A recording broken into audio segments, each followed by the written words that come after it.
to Sumeru, our next objective should be to head to Sumeru City and find a way to meet with Lesser Lord Kusanali.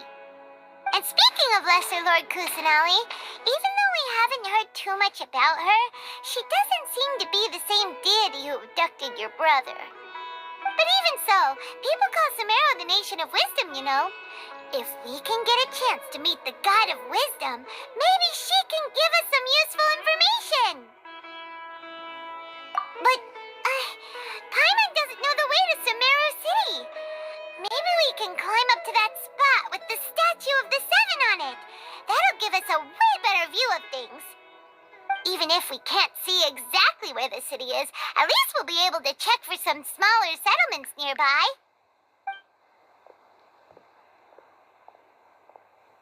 Wait a second. Look! There's someone up ahead!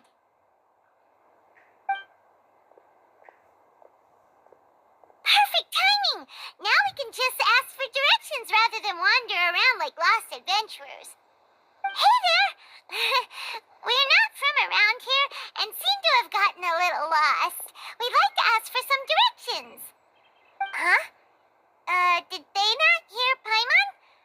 Hey! You over there! Could you give us some directions? Huh? What's going on here? There's no way she could have missed that. Oh, wait! Could she be ignoring us? How dare she? Well, even so, she might be heading someplace where we could find other people to ask. Let's keep our distance and follow her. When we get the chance, we'll just ask someone else for directions.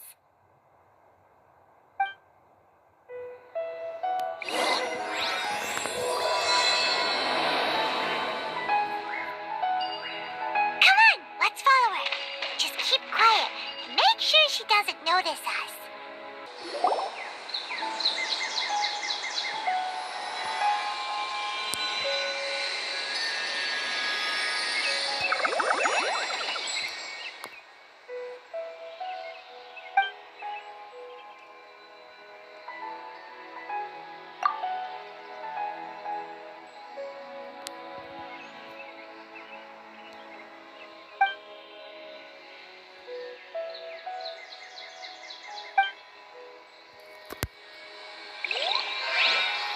Huh? She just walked near that small waterfall and then suddenly vanished. Let's go take a closer look.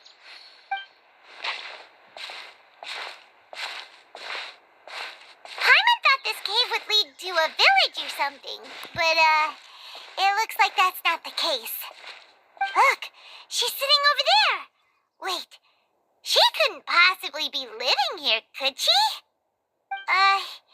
What should we do now? Do we try asking her for directions again? Alright then. It's not like we have anyone else we can ask. Even if she's not very friendly, we just need her to point us in the right direction. That's all. Oh. What a lovely smell. It's coming from that sensor over there. This is definitely not your typical place to call home, but at least it smells nice. Maybe living here wouldn't be too bad after all.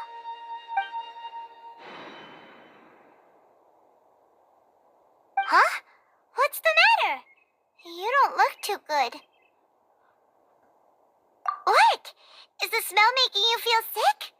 Strange. Paimon doesn't feel anything.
out for a long time now.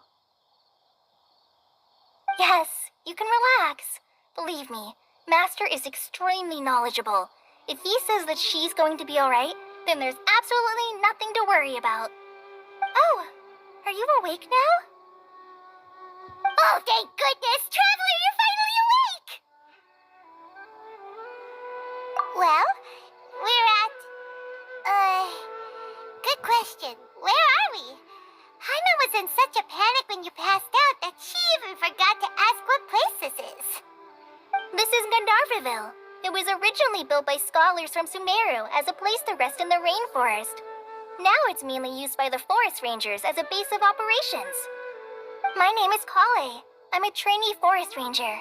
My master and I found you passed out during our patrol, so we brought you here. Oh, no things are necessary. I didn't do anything, really. By the way, how are you feeling now? Any discomfort?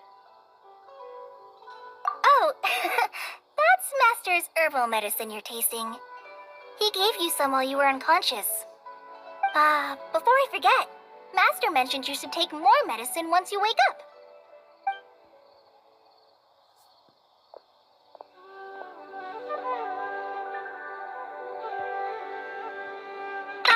Whoops! Kale, what's the matter? Were you trying to retrieve the medicine? As I've already told you, you must be careful with these. I'll get it for you once I am finished here. Sorry, Master. Now, the guide to Avidia Forest's edible fungi is clearly posted on our bulletin board, but if Farbode forgets which mushrooms to avoid one more time, I'll have no choice but to leave the guide somewhere a little more visible. Like right smack on his forehead so others can remind him to be careful. Right? This is the second time he's come down with food poisoning this month. I'll be sure to give him a good talking to. Yes, please do. If, on the off chance, Farbode simply enjoys having little imaginary fairies dance before his eyes, then we'll just let him be. But the next time he requires any of our medicine, be sure to charge him accordingly.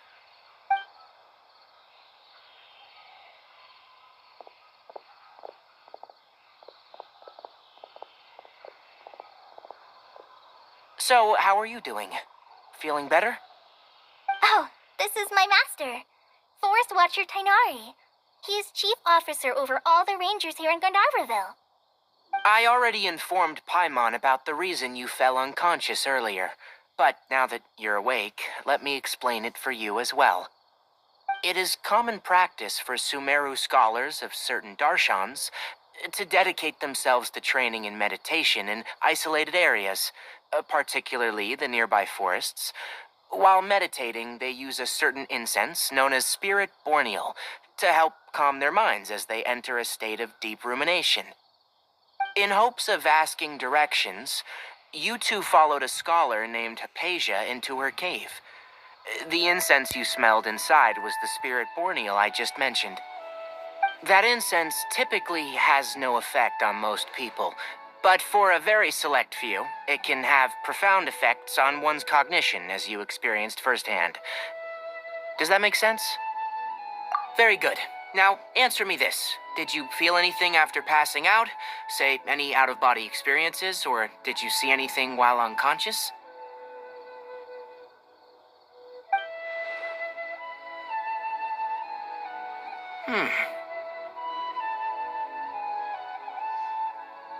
Kale, let the others know to stop bringing their patrol logs here for now. Huh? Why? Because these two will be staying here for the next few days. They can have my room, and I'll bunk with Amir. Now get a move on, and be sure to do as I've said. Yes, Master Tainari.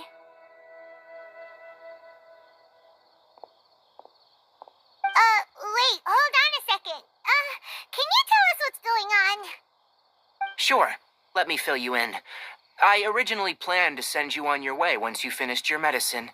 However, it appears now that you should stay a while longer in Gandharvaville for further observation while you recuperate. Further observation? No need to be hasty. As long as you have the capacity to judge between right and wrong, I promise that you'll understand the gravity of the situation once I explain everything to you. Based on what you saw after smelling the incense and losing consciousness, we can conclude that you experienced a powerful hallucination, which suggests your mental state is not in the best of shape. If you're skeptical, have a whiff of this. Oh, are you okay? You're experiencing a similar sensation as when you passed out, aren't you? So even though your condition is stable as of now, if I were to haphazardly let you leave, it's highly likely that you'd suddenly pass out again somewhere else. The rainforest is home to many fierce animals and hazardous areas.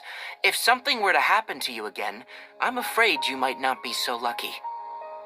For now, I suggest you continue taking your medicine each day and avoid wandering off on your own, at least until you stop having adverse reactions to this kind of smell. Okay? Good. Now, continue resting while I fire up another bowl of medicine for you. Seriously? We just arrived in Sumeru and we're already having problems left and right. Paimon knows we're set on meeting Lesser Lord Kusanali as soon as possible, but you really don't look too good. It'd probably be best to let you recover first. Hey! Are you even listening to Paimon? Paimon's over here worrying about you, you know. What's weird? You mean how you're feeling now? You mean the vision of tree roots and red skies you saw? But if those weren't hallucinations, what could they be?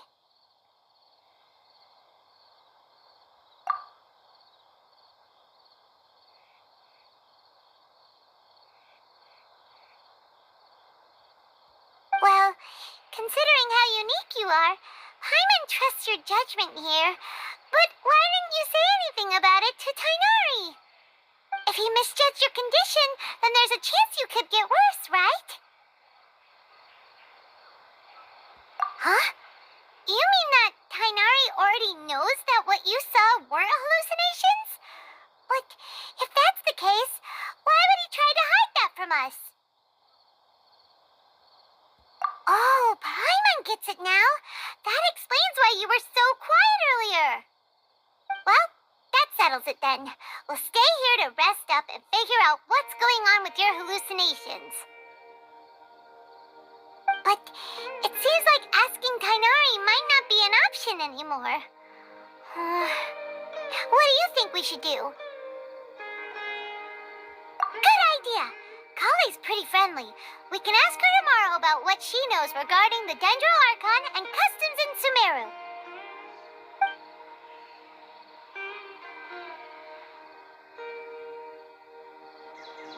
Rise and shine! Come on, it's time to go find Kale!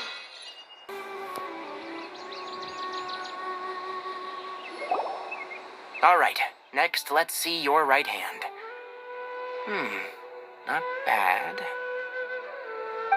But please remember that you still need to be careful, understand? Yes, I will. By the way, Master, I still haven't received the patrol route for today. Look, Kale, today's patrol will be a long one, so you won't be coming along this time. Besides, there's a chance we may encounter... well, you understand. But I have a vision too! Am I useless to everyone now? Don't talk like that, Kale. This is not something you need to be worrying about right now. Ah, there you are. Feeling any better? Yeah, since we'll be staying here for now, we thought we might as well try lending a hand around here. Seems you're not the type to sit back and take it easy for a while, huh? In that case, perhaps Kale could take you two for a patrol south of Gandharvaville for the day. And if you're feeling up to it, you can be responsible for cleaning the Statue of the Seven. Tainari, we're ready to head out. Got it! I'll be right there. All right, we'll be heading into the forest now. I'll leave any further details to Kale. Yes, you can count on me. So, Kale, what exactly are we going to be doing today? Kainari mentioned cleaning the statue just now, but, that doesn't really sound like the job for a ranger. Well, a forest ranger's responsibilities can be pretty diverse. They handle a variety of tasks, like checking the condition of outlying roads, maintaining forest facilities, ensuring fire prevention standards are met, and providing assistance to travelers and locals. As for Master, well, he has to handle more dangerous areas of the rainforest. Today we can perform routine checks on the pathway lamps as we make our way to the Statue of the Seven. Paimon, traveler, this way! You can leave the task of checking the lamps to me. In the meantime, you two can keep an eye out for anything unusual. Nothing wrong with these two lamps. Let's move to the next ones.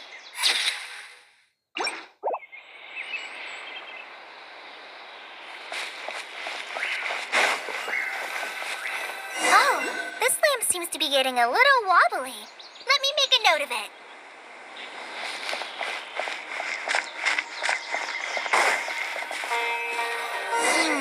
No problems with this lamp. Good.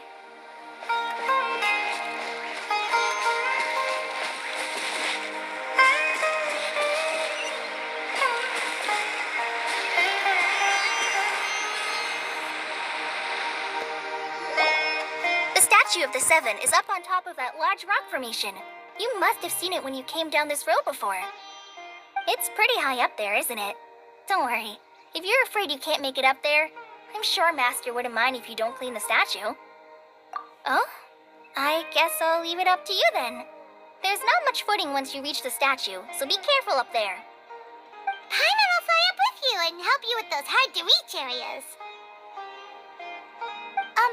By the way, Kale, do you know anything about the Dendro Archon? You know, what's she like? That depends. Are you referring to Greater Lord Rukkhadevata or Lesser Lord Kusanali? Huh? Greater Lord Rukkhadevata? Oh, is that the name of the former Dendro Archon? Uh-huh. Greater Lord Rukkhadevata was Sumeru's first Dendro Archon. She created the rainforest as well as the wall of Samiel around the desert. Her works provided a means of peaceful living for everyone. To the people of Sumeru, she's not only a symbol of wisdom, but also of power and kindness. Unfortunately, she disappeared in a great calamity that occurred a few hundred years ago. According to what Master has told me, the sages later found the newly born Dendro Archon and whisked her back to Sumeru. To celebrate the reinstatement of their lost deity, the sages dubbed her Lesser Lord Kusanali and let her reside in the sanctuary of Sarastana. Uh-huh. Then what happened? Well, and then... I'm not too sure what happened, to be honest. Huh? You're not too sure? But aren't you from Sumeru? Yeah, I'm from Sumeru. But... Maybe it's difficult to discuss this topic with strangers. If that's the case, then don't worry. We understand. No, it's not that. I'm not trying to hide something from you. Besides, I don't consider you two strangers. Because you two know Amber, right? Wait, Amber? You mean... Yes, that's her. I once lived in Mondstadt for a while, and she helped me a lot during that time. You could even say that she helped me become a new person. There's no one like Amber. She lives life to the fullest while always adhering to her strong sense of justice. She's ready to answer the call for action at any moment, but is also very understanding of others. She's like the spark that lights the fire in everyone's heart around her. If you ask me, she's a prime example of a true outrider. She's the first person anyone coming to Mondstadt will meet. You can't help but be enthralled by her charm and enthusiasm, causing you to fall in love with the lands of Mondstadt and... Uh, sorry.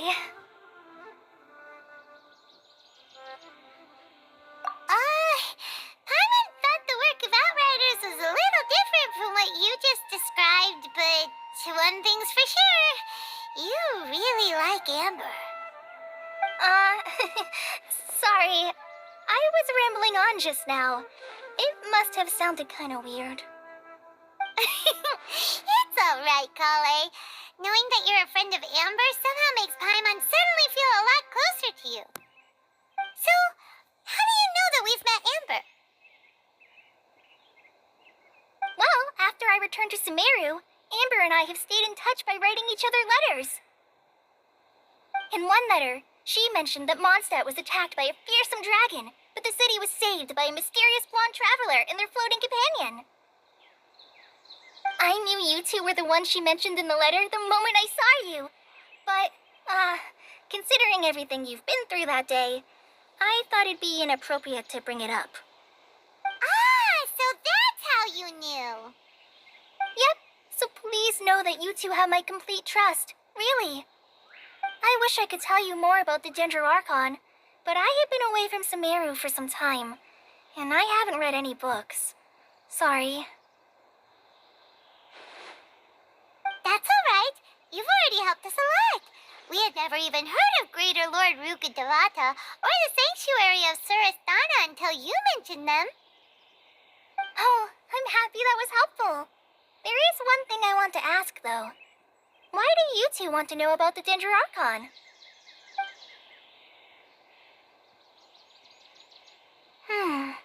So that's why you're here. Thank you for telling me your story. Don't mention it. We are friends after all, right?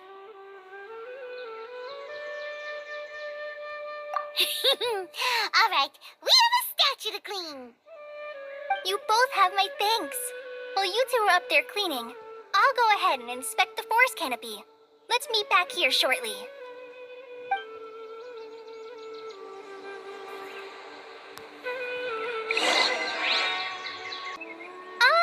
I'm not a very good climber, so I'll just let you handle the statue. I'll go check the facilities up ahead. By the way, once we're done with our work here, would you like to chat some more?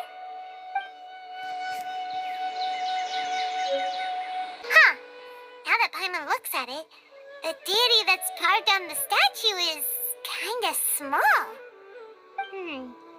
Do you think she's supposed to be Greater Lord Rukkhadevata or Lesser Lord Kusanali? You might be right. The statue does look kinda old.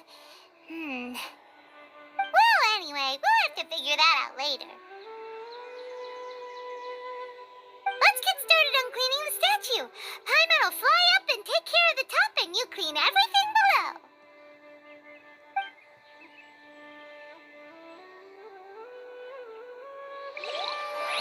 Nice work. That's one clean statue. Let's head down and meet up with Kale. Kale, we're back!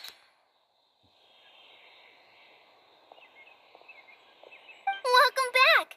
You must be tired after all that climbing. Let's take a little break. I brought some fruit and water for us.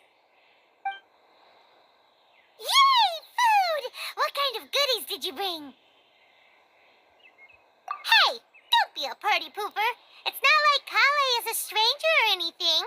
Besides, the best way to compliment a chef is to show passion for their food. Xiangling taught Paimon that. I prepared a nice portable dish that forest rangers like to eat called pita pockets. I hope you'll like them. Whoops! No! You dropped it on the ground! Not to worry. I wrapped a few layers of oiled paper around each pita. They should be fine. Oh, Paimon nearly had a heart attack there.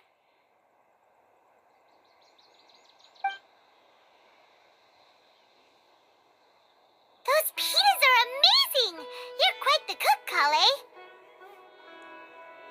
Thank goodness you wrapped them in paper. Paimon wouldn't have been able to sleep at night knowing something so tasty had been wasted. You really know how to compliment the chef, Paimon. Since you liked it so much, I'll be sure to give you a copy of the recipe sometime. I'll even include all my personal cooking pointers, so you'll be making your own pita pockets in no time. Yay! Thanks, Kale! It's hard to believe someone as diligent as you could have clumsy moments, too. Oh, I guess it happens from time to time. So, Kale, don't you think that Tainari's a little too strict with you?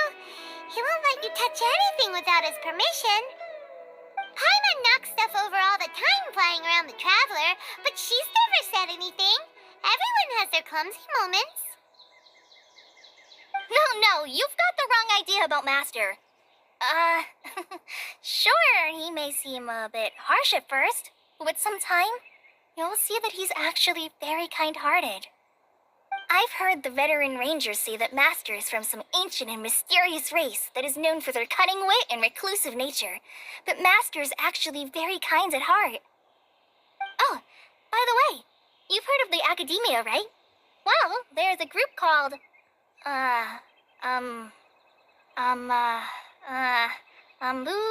something? Well, anyway, because Master does a lot of research on plants, sages from the Academia have written him many times, inviting him to take up an official position there.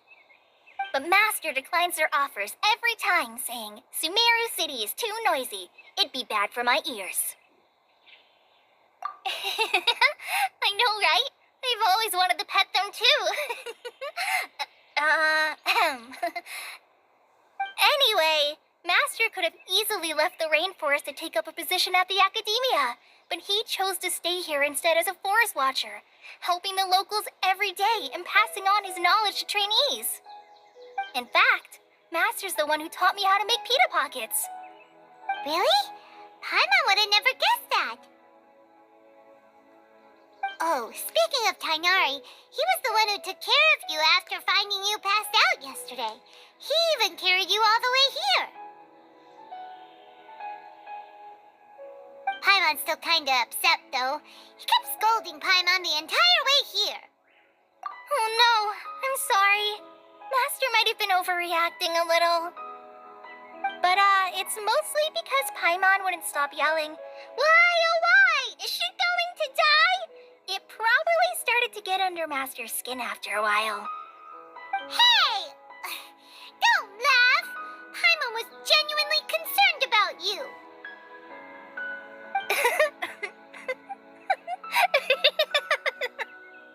Hey! Now even Kale's starting to laugh. Ugh, that's it! Paimon won't forget this! It's time for some primordial wrath! No! Don't touch me!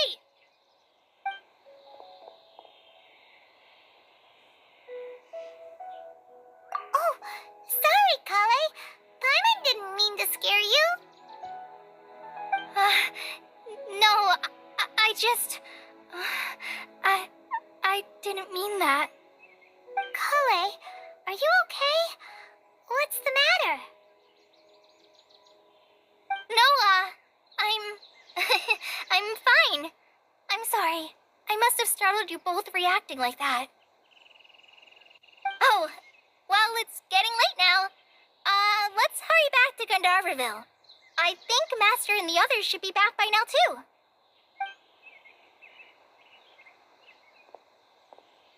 Huh? What was up with Kale just now? And why is she in such a hurry all of a sudden? Look, she's practically running back. Paimon can't even see her now.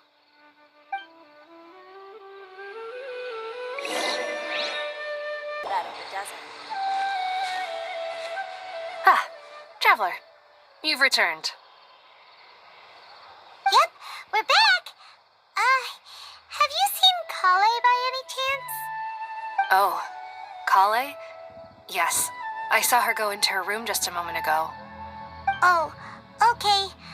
Guess we'll just have to wait and talk to her tomorrow then.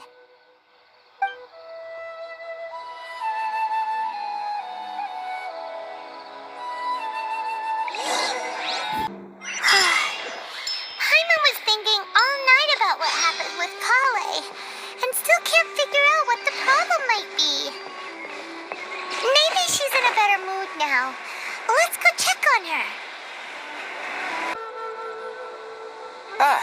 it's you two.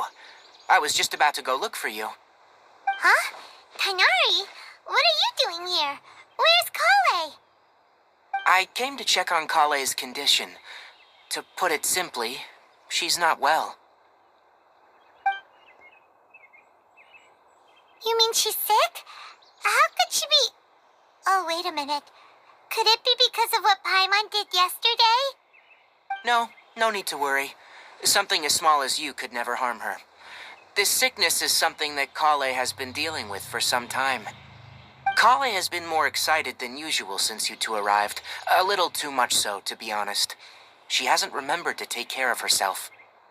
I suppose it's understandable, though. She hasn't been around anyone she considered a friend for some time now. It must have been refreshing for her to have you two here. So, Tainari, what's really wrong with Kale? Let's take this conversation elsewhere. Kale just fell asleep after taking her medicine. She needs some peace and quiet.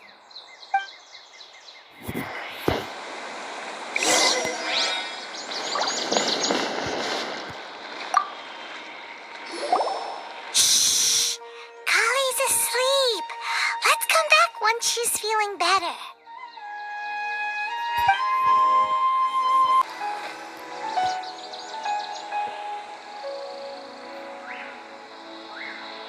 All right, let's continue our conversation here, shall we? To be honest, I hadn't realized you were that honorary knight from Mondstadt until Kale told me just now. I've also heard all about your deeds in Liyue and Inazuma. So just to clarify, what I'm about to tell you about Kale is not because of who you are or your past feats.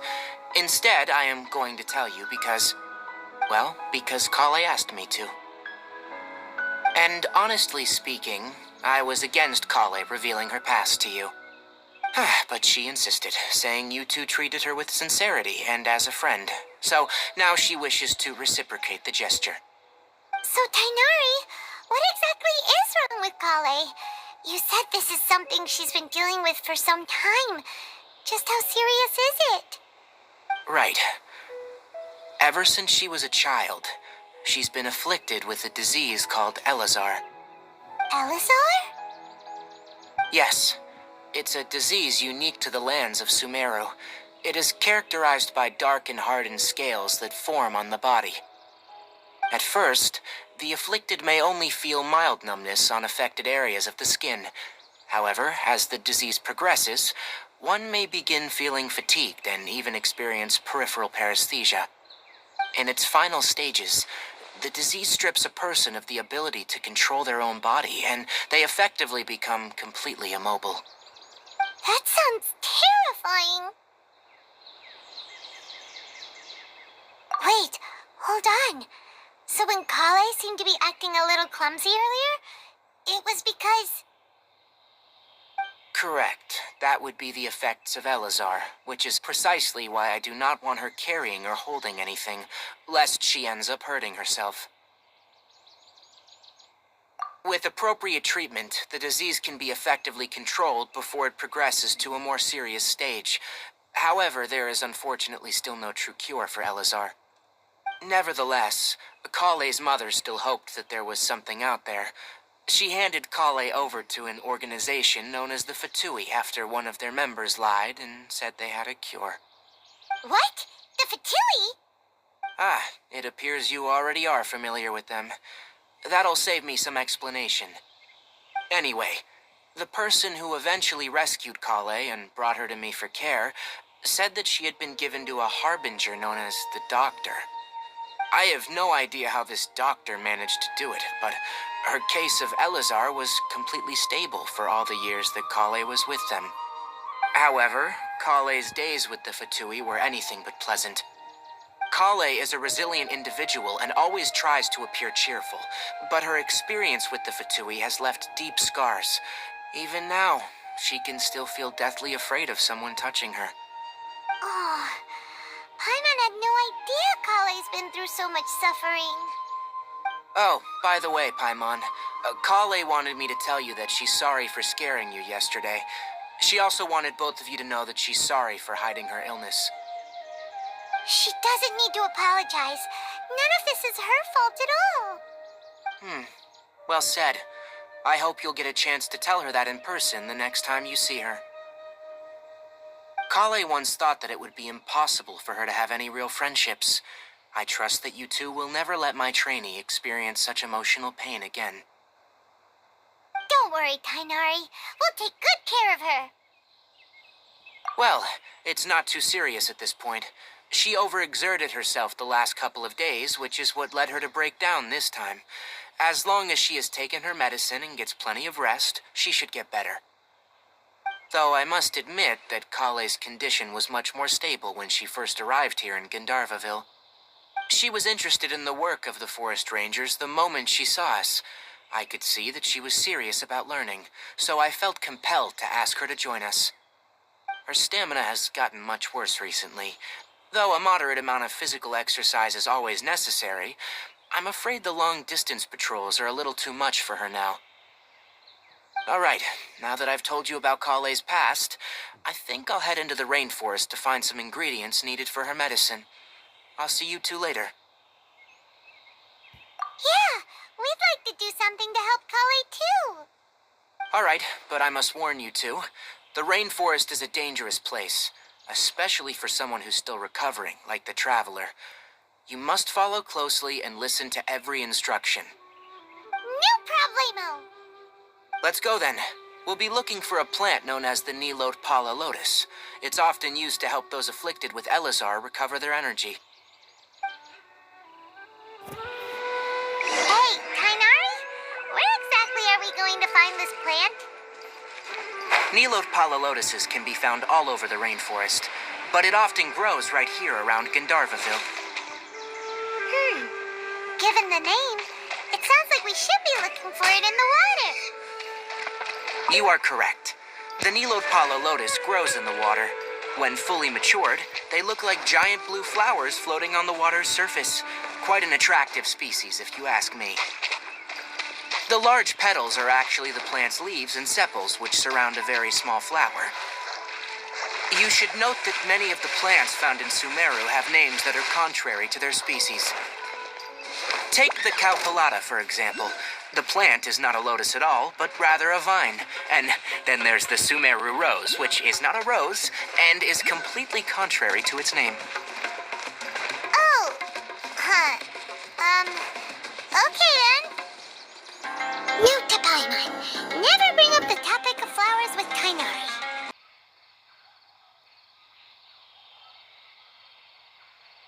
What's going on? We just discovered a withering zone. The withering is back? But the patrol route you were on should have been already cleared just a week ago. It reappeared so quickly. Can you tell me the exact location? It's up ahead, deep in the river valley. It's appeared in a spot that blocks nearly the entire narrow part of the valley area, so we decided to come find you as quickly as possible. And the radius of the contamination? Sorry, I couldn't get a clear enough view to tell. No one in our patrol team had a vision, and it appeared to still be spreading, so we didn't risk getting any closer. Okay, I understand. You made the right decision. I'll go deal with it right away. In the meantime, please guide these two back to Gandharvaville. Wait, Tainari, why don't you let us help you? You two have only just arrived in Sumeru. You're still unfamiliar with many things in these lands. There's a unique type of anomaly that occurs in the Sumeru rainforest. It's called the withering. The affected areas not only cause nearby vegetation to wither, but it's also lethal to wildlife and even people. If you don't carry a vision, then you should think twice before approaching such places. Yes, Amir is absolutely right.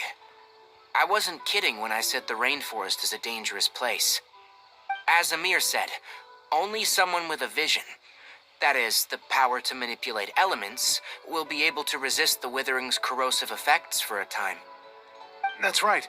If any of the forest rangers without a vision come across a withering zone, we first make a record of the location and then have a ranger with the proper abilities deal with it, like Tainari here. Only someone with a vision can venture within a withering zone and find a way to deal with it. But you don't seem to carry a vision. Don't worry, she may not have a vision, but she's a real pro at using the power of the elements. Seems the rumors about you were true then. In that case, all right, you two may accompany me. We typically only teach visitors how to identify the withering as they're about to leave Gandharvaville. We'll make an exception today and show you what it looks like up close.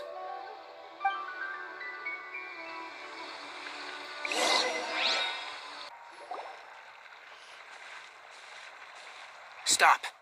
Don't move any further. Look there, in the distance. Huh?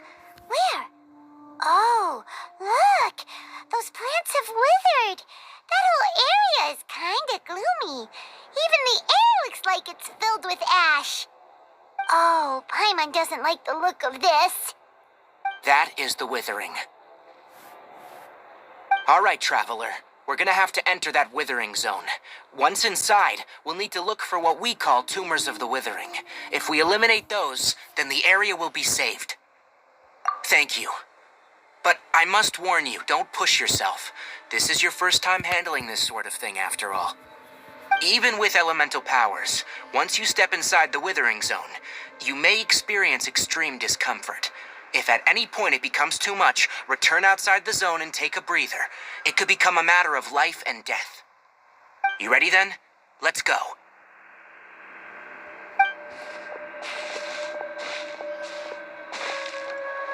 First, we must locate any branches sustaining the withering zone. Great work. Now that all the branches have been cleared, we'll need to take care of the tumor. Now, destroy the tumor of the withering.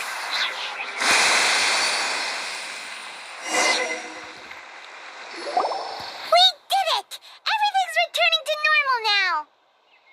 Yes. Thanks to you two, we were able to quickly restore this area back to normal. Tainari?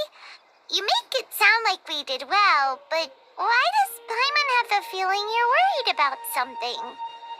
It's that obvious, huh? All right. It's like this. Recently, the rate at which withering zones appear has been increasing. Even though we were able to quickly clear that withering zone, it won't be long before another one appears.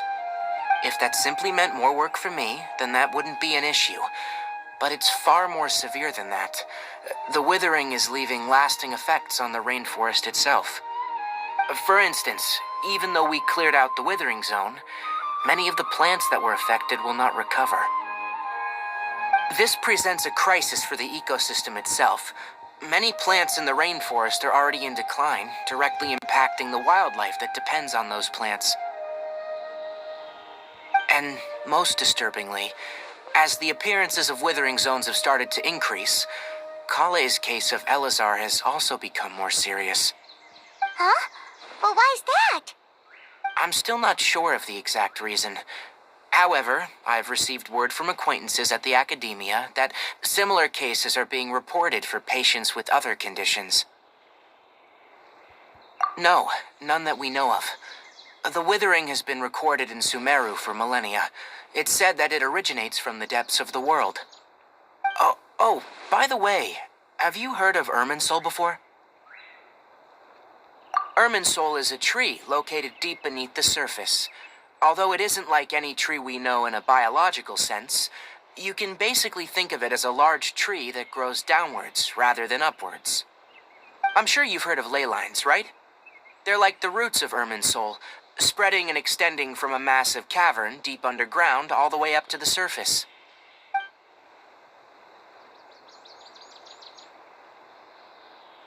Ley lines continually absorb the memories of this world, which are then funneled into Irminsul, allowing it to collect knowledge and wisdom from ancient times to present day.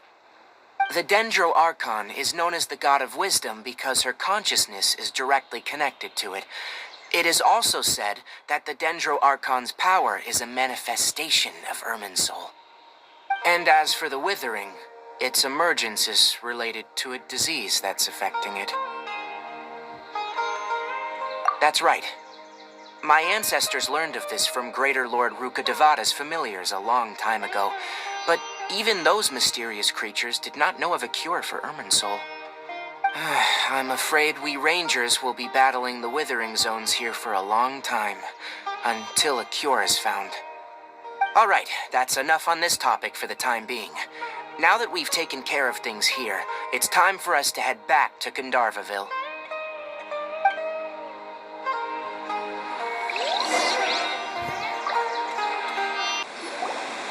Oh, Tainari, you all made it back. How did it go?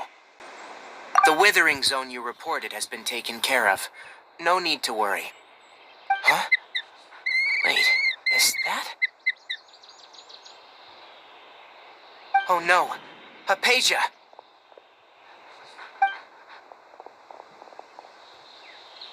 Huh? What's wrong, Tainari? This Duskbird is Hypatia's designated courier for urgent news. You do remember her, don't you? She's the scholar you and Paimon were following when you first arrived in Sumeru. Oh, her? How could we forget? So did something happen? Let me see what's written in the letter first. So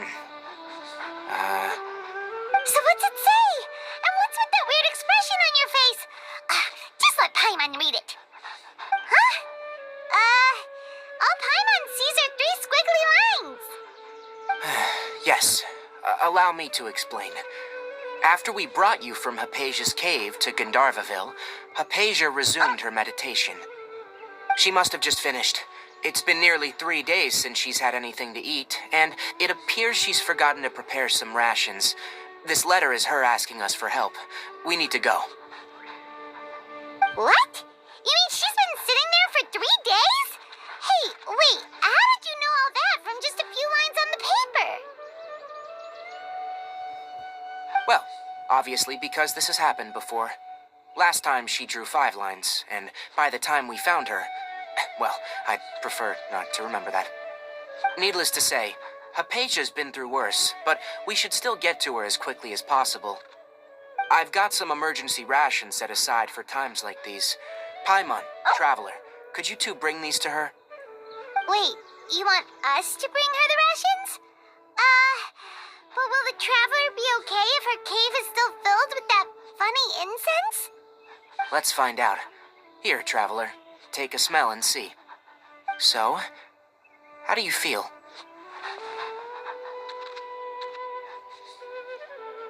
Huh? Really? You're not feeling even a little drowsy?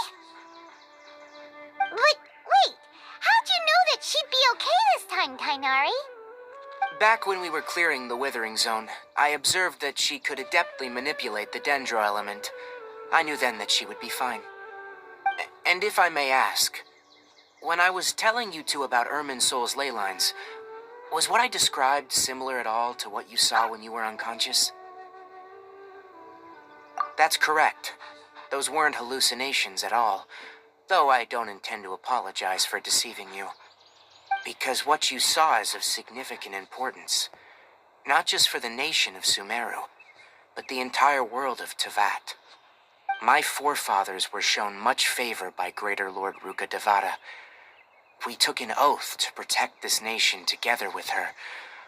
Now that that duty has fallen to me, it was a part of my responsibilities to ascertain whether you could be entrusted with the fate of Sumeru. Now, after seeing you in action with my own eyes, you have earned my confidence, and I no longer feel the need to hide any secrets from you. When you passed out, your consciousness had connected directly with Irminsul. What you witnessed were actually real memories contained within Irminsul itself. I could try to tell you more, but it would be better if you went to ask Hypatia instead. Her focus on meditation and use of Spirit Borneal are aimed at establishing a connection with Irminsul, just as you did. That sounds nice and all, but will she really help us? Seriously, she completely ignored us the last time we tried talking to her. That was because when you ran into her, she was in a special phase of her training. During that time, she must avoid communicating with others. Please, wait here for a moment.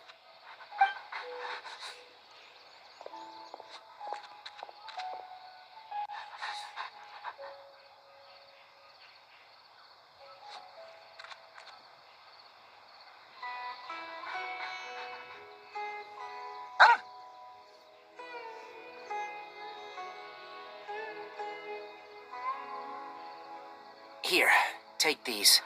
It's a meal I packed for Hypatia, as well as some other ingredients. I'm sure it'll come in handy. Also, here's a letter that I would like you to give to her. Just show it to her, and she'll answer any questions you may have. No, I should be the one thanking you. You've both been a great help these last few days.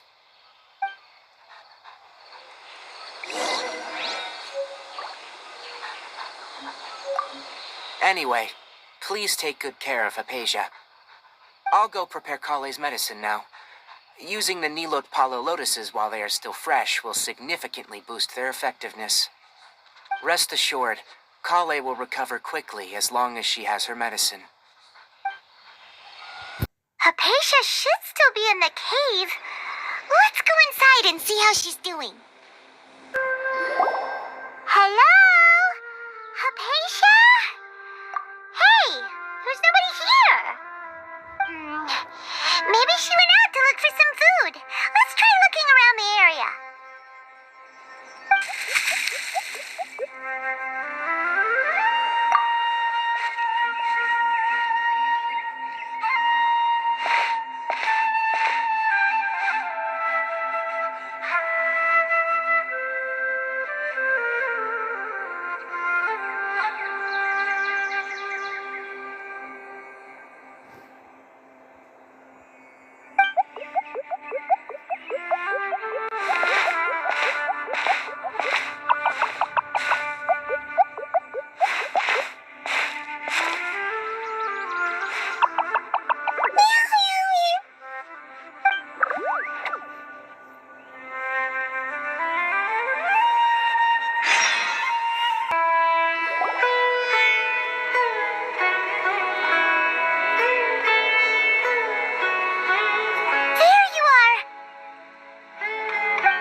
So hungry. Need water. There's no way we can get her to eat in her current condition. Let's try finding some water first. Huh? Wait. Why does it look super foggy outside all of a sudden? Anyway, let's go look around.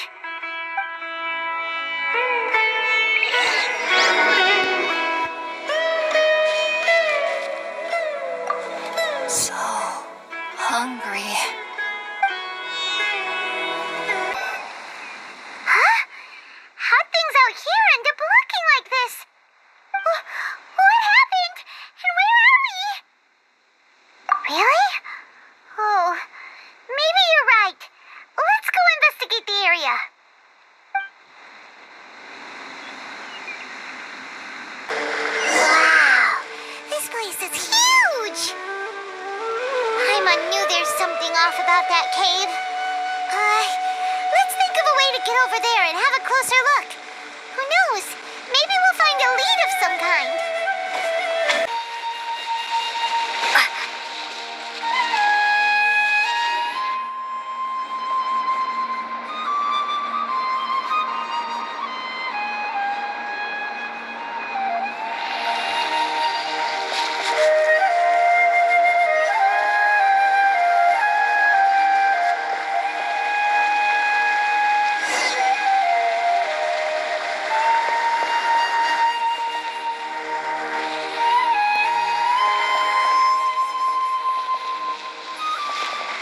Huh?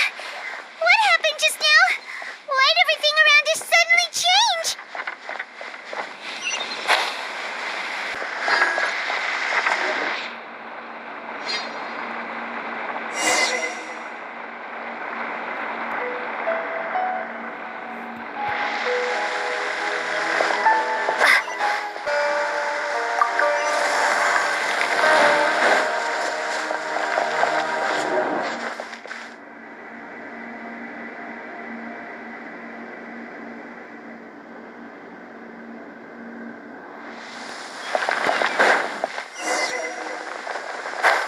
What in Tibet is going on here?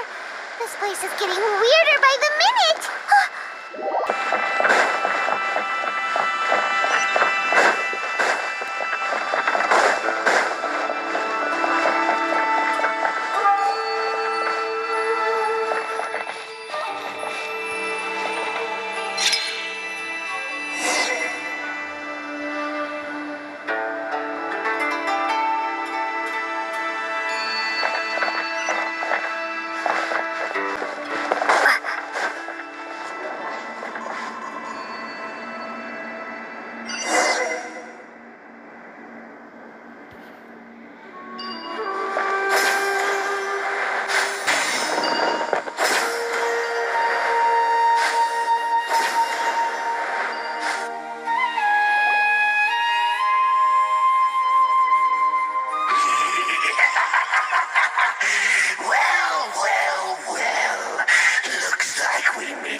again, traveler. Abyss Herald! What are you planning to do in this strange place? Strange place. Plotting. You needn't worry about such things. They don't concern you.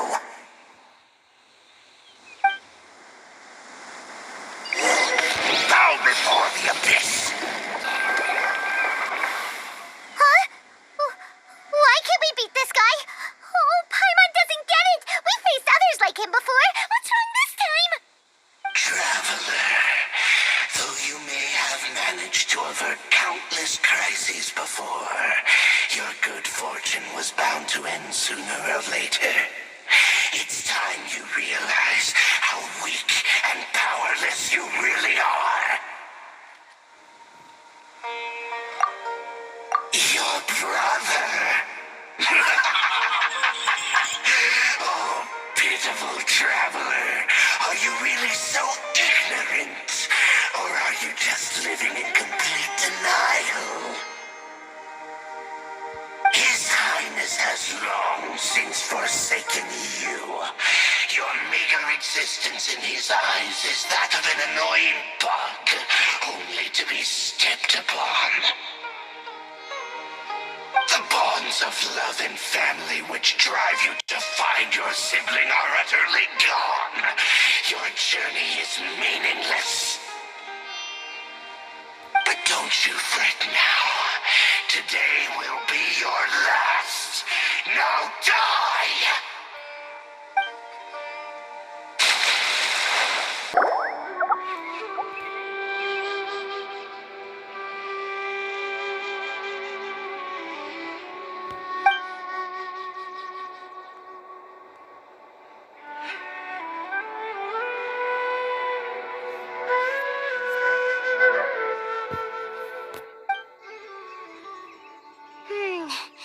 What do we do? We haven't seen Hypatia anywhere out here. Oh, there she is! Quick, let's see how she's doing. So sweet. Well, the good news is that she's still conscious. Hey, why'd you drop her food on the floor like that? Are you okay? That's really not like you. Anyways, we can talk about this later. We better make sure she's alright first.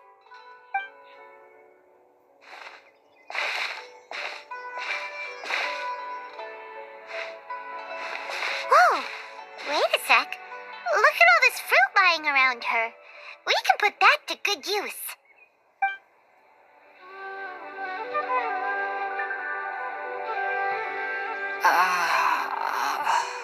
Who is there? Tainari, is that you? Huh?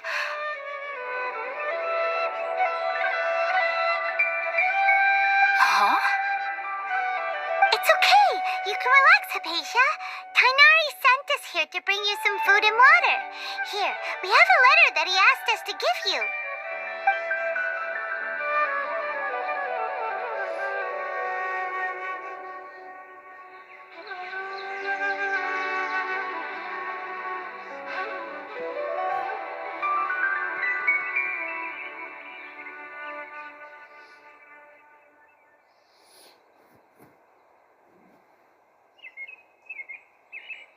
I see.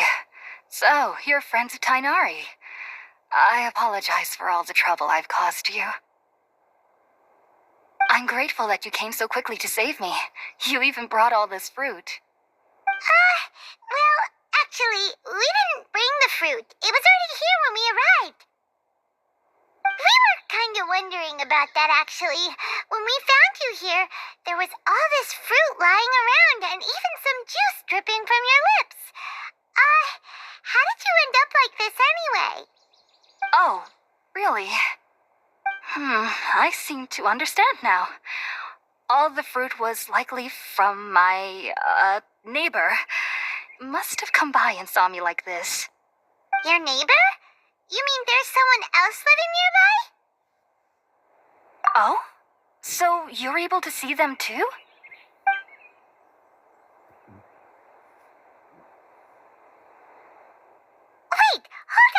Traveler. You say that before we arrived, you saw some mysterious creature and suddenly had a strange dream? Isn't that a little too crazy to believe? No, I actually do believe what the traveler is saying. I myself had a similar experience once before and ended up scaring my timid little neighbor here. You needn't worry. They mean you no harm. They only dragged you into the dream because they hoped to buy themselves a little time in order to scurry away. So, Hypatia, just what kind of creature is your neighbor exactly? I'm not sure what it's called, to be honest. But I do know that they have some sort of deeper connection with the Dendro Archon. I know this because the first time I saw them was also the exact day my consciousness was able to form a connection with Irminsul. Even after I opened my eyes and stopped meditating, my heart was still pounding, and my mind was racing with all the knowledge that I had touched. And at that very moment, I suddenly noticed a small figure at the opening of the cave. In my curiosity, I began to walk over to the creature. They must have already been used to me living in the cave, because they didn't seem to mind me approaching them. They just kept doing whatever they were up to. It wasn't until I crouched down next to them that they suddenly realized that I could see them. Oh, and then? And then I had a dream. By the time I came to, they were nowhere to be seen. I was convinced they'd never show up again. But sure enough, I saw them nearby a few days later, and they weren't alone. I feel like they aren't as afraid of me as the first time I approached them, but I never would have expected them to save me. Yes, no doubt about that. By the way, Tainari mentioned in his letter that you had questions for me regarding Irminsul.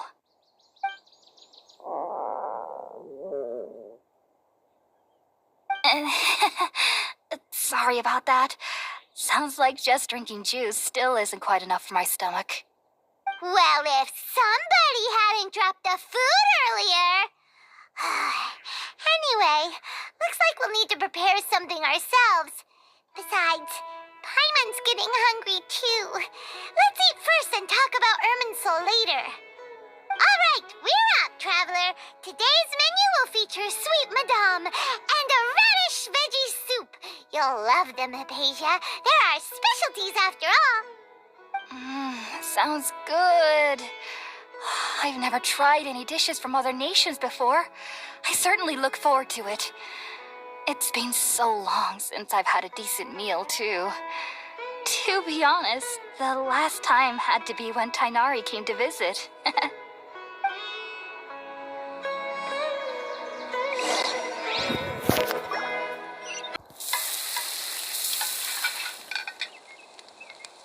All done.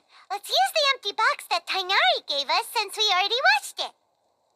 Oh, it smells amazing.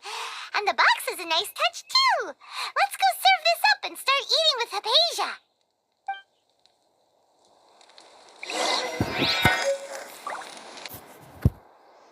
Are you already finished cooking? Smells delectable. I'm truly thankful whenever I can enjoy a proper meal like this. Cooking really isn't my forte.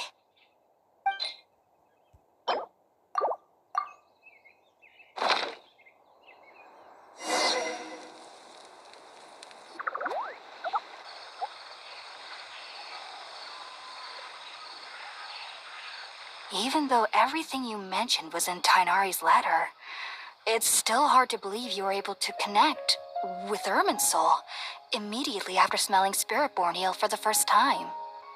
It took me nearly 3 years before I could do so, and everyone at the Academia even lauded me as a genius. You should know that some researchers spend their entire lives without ever successfully connecting with Irminsul as you have. So why does this incense allow people to connect to Irminsul? The ingredients used to make Spiritborn Ale primarily consist of plants created by Greater Lord Rukkhadevata. These special ingredients are conducive to heightening our senses to the Dendro Archon's power.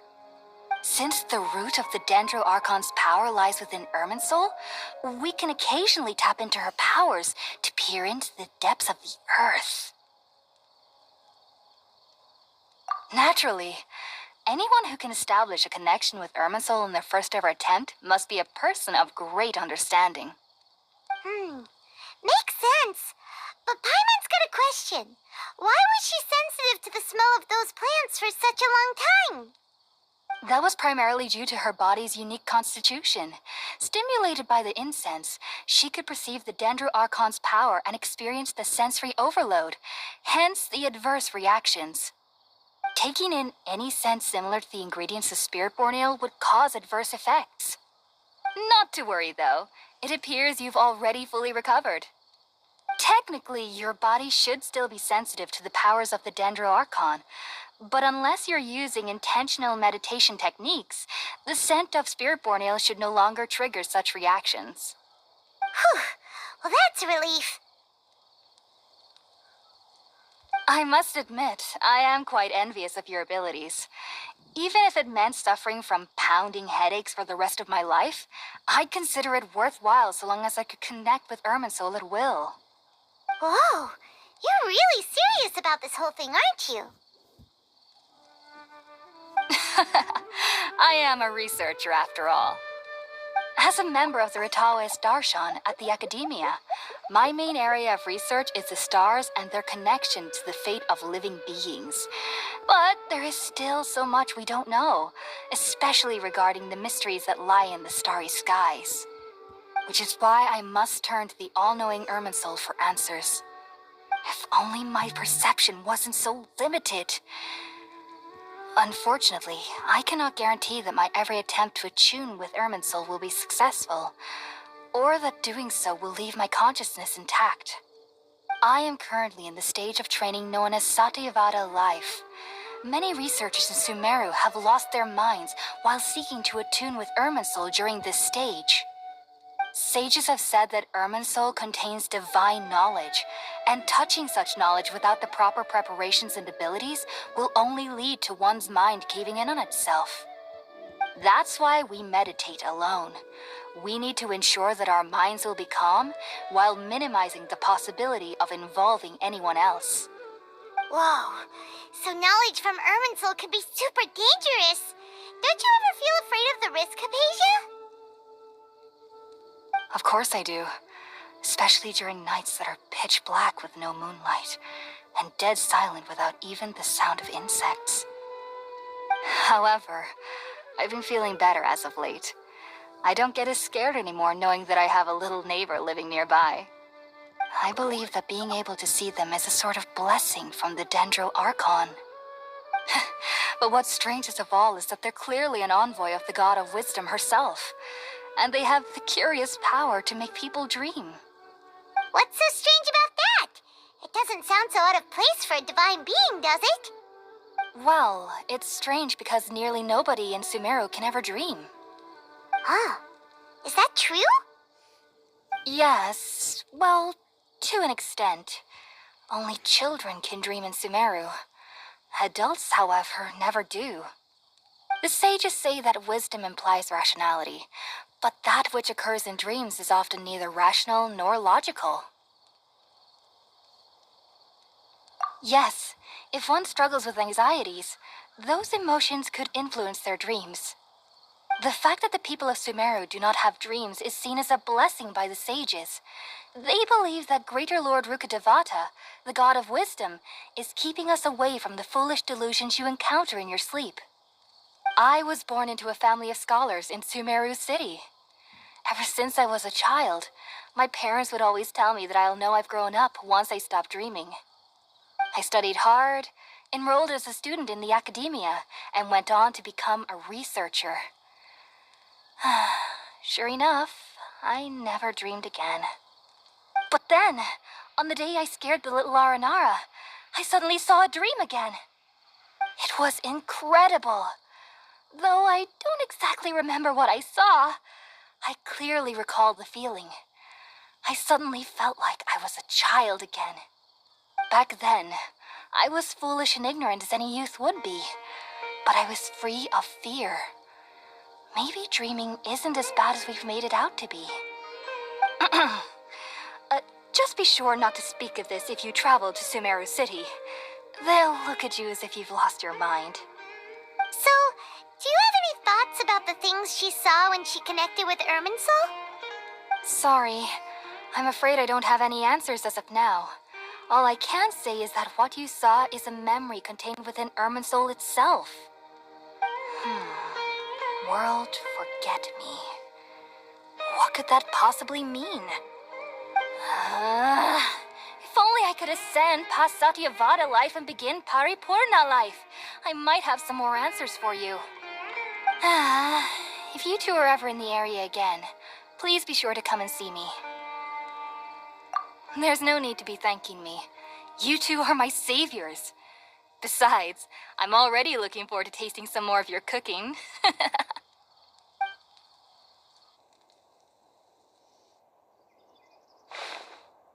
Now that we know Hypatia is alright and had the chance to ask her some questions, Paimon thinks it's about time to head back to Gandharvaville.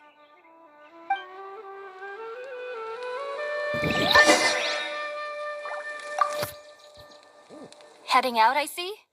If there's anything else you'd ever like to ask about, you know where to find me. Even though that little neighbor of mine was able to induce a state of dreaming, I doubt they were able to control the actual contents of the dream. The end of your dream seemed quite terrifying. Perhaps there's something that's troubling you deep inside? Not to worry, though. I'm sure you'll be able to handle whatever comes your way in the real world.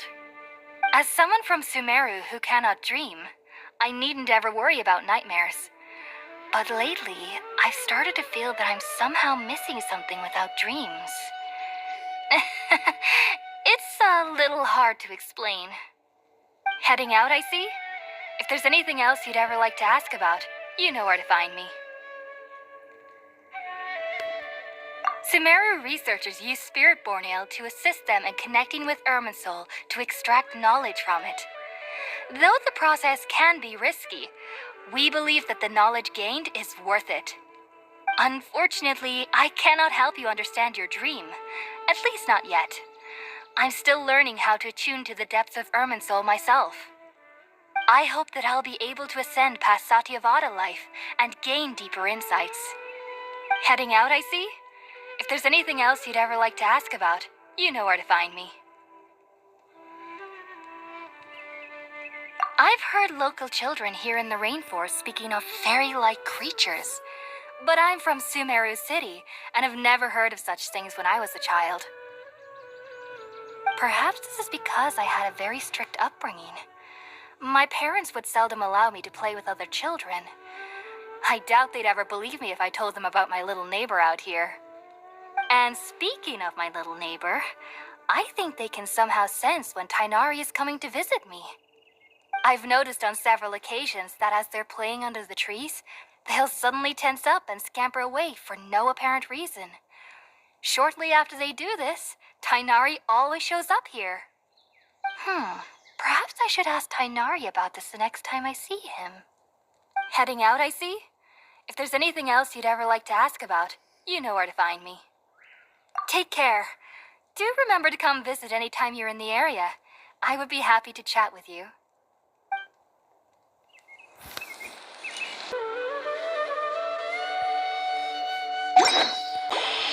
Think about it, Tighnari. Refusing to join is tantamount to burying your head in the sand. I understand that you're a forest watcher and that it's your duty to combat the effects of withering zones. But isn't it evident that such work is not a lasting solution to the problem? As Sage Kage clearly stated, your presence and guidance in Sumeru City is pivotal in finding a cure for Irminsul. How could you possibly refuse? Keep your emotions in check, Ghulam. Let's at least listen to Tighnari's reason for declining. We're here to invite him to the academia, not to cause a scene. Sage Kage, I am truly honored that you came here in person, but I'm afraid I must still decline your invitation. I am merely a forest watcher. How could the great minds of the Haravatat have any need of someone like me? Well, it turns out that your refusal letter had some implications on your master's reputation. He is a renowned sage of the Immorta, after all. So now I've come here in his stead. I see. Huh. Well, I figured that given his temper, he would come here and berate me personally. Tainari, your master is an integral part of this effort, and now he requires your assistance. And what exactly does my master need of me, Sage Kage? You'll know once you've arrived in Sumeru City, that is.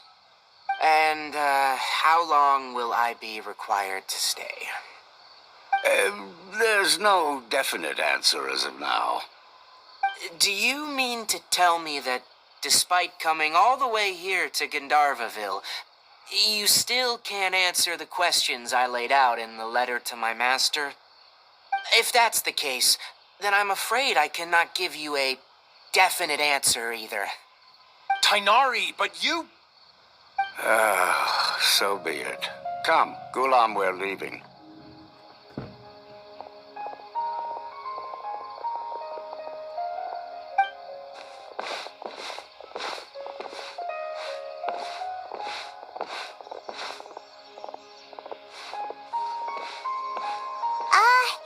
Tainari, what was that all about? It's nothing. Some people from the academia wanted me to go to Sumeru City to assist them with a project, but I had to refuse on account of all my responsibilities here. But all that can wait. How did things go with Hypatia? It was quite the eventful trip, but the main thing is that she's safe and sound. She answered a bunch of questions for us, too. Very good. Now that the traveler has made a full recovery, there shouldn't be any reason for you to tarry here longer. I assume you will be heading to Sumeru City, correct? That's right. We want to meet Lesser Lord Kusanali and ask her for advice. Do you have any idea on how we can find her? Sorry, I'm afraid I don't have any advice for you there. Well, do you at least know anyone we can try asking in Sumeru City? Let me think. My trips to Sumeru City have been fairly short, and most of my acquaintances are researchers. Oh, how about this? I'll write you a letter of introduction that you can give to a researcher I know. He's from the Immorta Darshan and is adept at gathering information. Asking him might prove worthwhile. Also, when you enter Sumeru City, you'll probably end up receiving something like this item here. I'm not sure if it will ever come in handy for you, but maybe you can give it a try. Oh? What is it? It's called an Akasha Terminal. It's a tool produced by the Academia that utilizes the legacy of Greater Lord Rukkhadevata. Some say that this item is the very basis of Sumeru's reputation as the City of Wisdom. Needless to say, this device and its usage fall under the Academia's expertise, so I'll leave it to them to show you how to use it. Great! Next up, Sumeru City! But wait, before that... That's right! Tainari, we have something important to say to Kale before we leave. Is she doing better now? Yes, she's doing much better. After being confined to her bed all this time, I thought a little walk would do her some good. Last I saw her, she was taking the path towards the North Crossing. She knew you two would be leaving soon, so she must have wanted to see you off. Thanks, Tainari. All right, let's go! Farewell, and good luck to you both.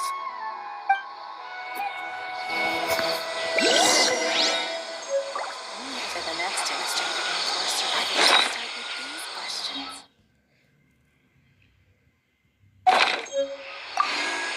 Kale is waiting at the northmost crossing of Gandharvaville. You should be able to find her there. Don't you worry about Kale. I'll look after her. I'll find a way to understand the relationship between the withering and her disease. Kale is waiting at the northmost crossing of Gandharvaville. It seems there's a major project underway at the Academia, and my master has also joined the effort. But I can't afford to leave Gandharvaville now. Things are not going well here in the rainforest, and Kale needs someone to watch over her. Besides, I never was one for all the pomp and circumstance of life at the Academia. Given that my master hasn't come to give me an earful personally, it seems that my presence is not as sorely needed as they make it out to be. In fact, the letter he sent me was uncharacteristically polite. Kale is waiting at the northmost crossing of Gandharvaville. You farewell, traveler.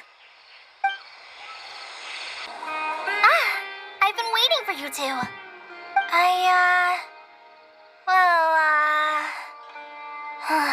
Never mind. I guess I should just wish you two a safe and successful journey. Thanks for waiting here just to see us off, Kale. We're headed to Sumeru City. Don't worry about me. I can take care of myself. My condition won't be getting in the way of my duties. I want to be a forest ranger after all. It's up to me and the others to protect the rainforest here. And, I'm sorry. I should have told you both about my condition when we first met. I just wanted you two to treat me as a normal friend, not some girl that needs your sympathy. But I guess now I understand that the most important thing is for friends to be genuine with one another. There's no need to apologize, Kale. We should be thanking you for trusting us enough to be your friends and sharing your past with us. We're probably still gonna worry about your condition, but that's because we're friends and we care about you. Thank you. That means a lot. Before you leave, I have something for you. Oh? What is it? It's my recipe for pita pockets. I told you that I'd give you a copy, remember? My handwriting is a little, messy, so please don't laugh. Yay! Thanks, Kale. Now we can eat those scrumptious little pitas whenever and wherever we like.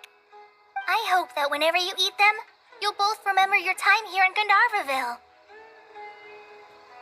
Well then, I, trainee Forest Ranger Kale, bid you both farewell.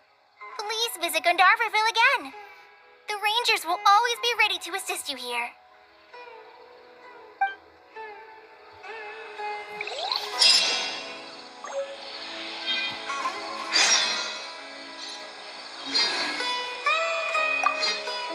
I hope you have a safe trip to Sumeru City and get to meet the Dendro Archon there. I'm much better now. I'll be back on patrol again starting tomorrow. Even though I'm not quite ready to help Master clear the withering zones yet, there are still plenty of other tasks for me to handle. Oh, and Traveler, if you ever see Amber again during your travels, please don't mention my illness to her, okay? Amber knows about my case of Elazar and what's happened in my past, but I haven't told her about my condition getting worse. I guess I just don't want her to worry about me. If the need arises, I'll tell her about it myself. All right, we understand, Kale. I hope you have a safe trip to Sumeru City and get... Kinda hard to believe that Master Tainari can cook, isn't it? His culinary techniques are very polished, but his taste is a little... unusual. It's not really his fault, though. He just has a sensitive tongue and nose, so he prefers much lighter flavors. The last time I went a little too heavy on the spices for my pita pockets, Master started having a sneezing fit. Of course, I never heard the end of it after that. I hope you have a safe trip to Sumeru City. See you later. Be sure to come back often. Even though Master didn't admit it, I'm sure he wants to see you again.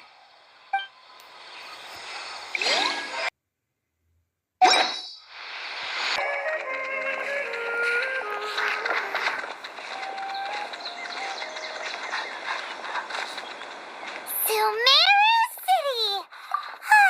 We finally made it. Oh, did you see that?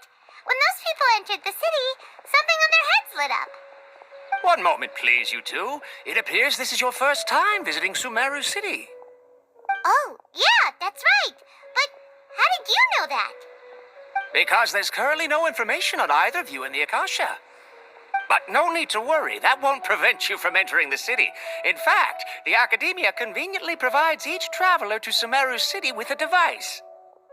Perhaps you too have heard of the Akasha before. It's our beloved Greater Lord Rukkhadevata's lasting legacy, a treasure trove of collected knowledge. After centuries of tireless research on the Akasha, the Academia created one of its most ingenious inventions, the Akasha Terminal. As long as you are within Sumeru's borders, you may use an Akasha terminal to connect directly to the Akasha and access any knowledge you need. I should mention that due to technical limitations, the operation of Akasha terminals will be much smoother and more effective in large cities such as Sumeru City and Port Ormos. Oh, so this is the thing that Tainari was telling us about. It sounds pretty amazing.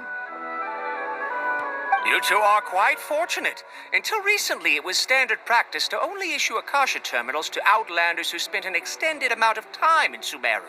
However, this policy was recently changed, and now all travelers are issued one upon arrival. Here are your Akasha terminals. Please handle them with care. It kind of looks like a leaf.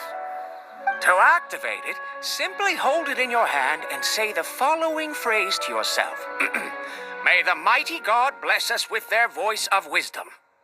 Oh, since this little doodad lets you access knowledge, maybe we can use it to find a way to meet Lesser Lord Kusanali. Let's give it a try. Ahem. May the mighty God bless us with their voice of wisdom.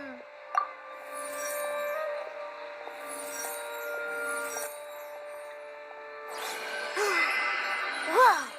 Just now, something clicked, and Paimon suddenly knew how to use this thing. It seems all we need to do is concentrate on what we want to know, and bam! You get it. Oh, that'll come in real handy. Exactly. That is the power of the Akasha. And with that, let me officially welcome you both to Sumeru City.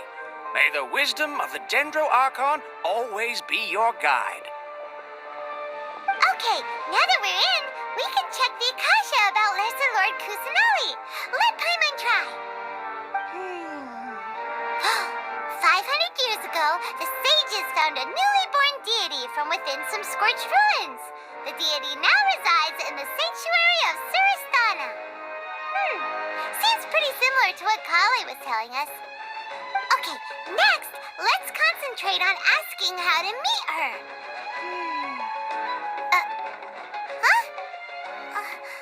Paimon doesn't sense anything. The Akasha didn't respond to Paimon's question.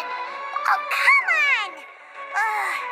Focusing on this question feels like when you have something you're trying to remember and it's on the tip of your tongue, but you just can't think of it.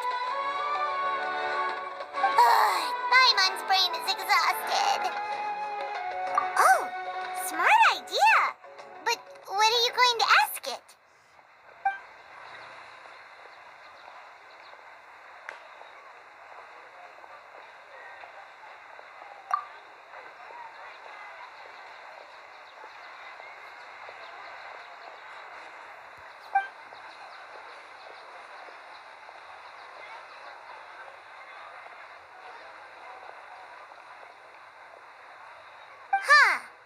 Could it be because we're Outlanders and we've only just arrived in Sumeru? You know, maybe we're not qualified to receive an answer to this sort of question or something.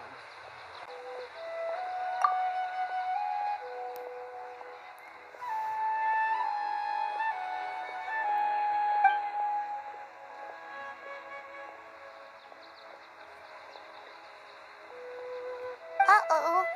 Paimon's getting all teary-eyed all of a sudden. It feels like the people of Sumeru really miss their Archon.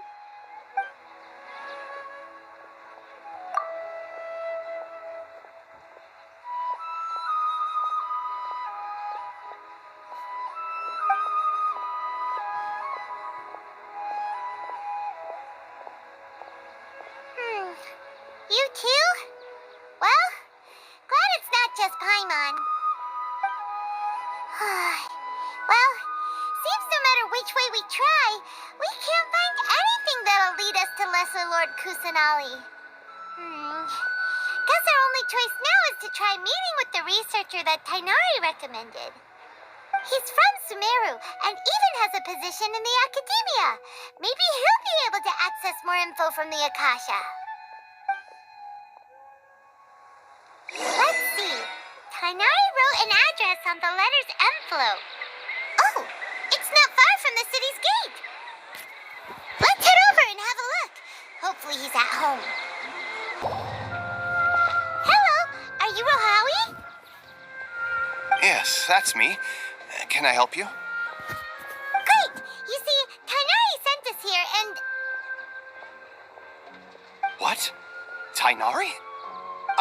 Please, there's no need to say anything, really. Sure, I admit that the article I published last month wasn't my best work, and maybe the data didn't produce the most convincing results, but... Here! This is a letter from Tainari! Oh, let me see.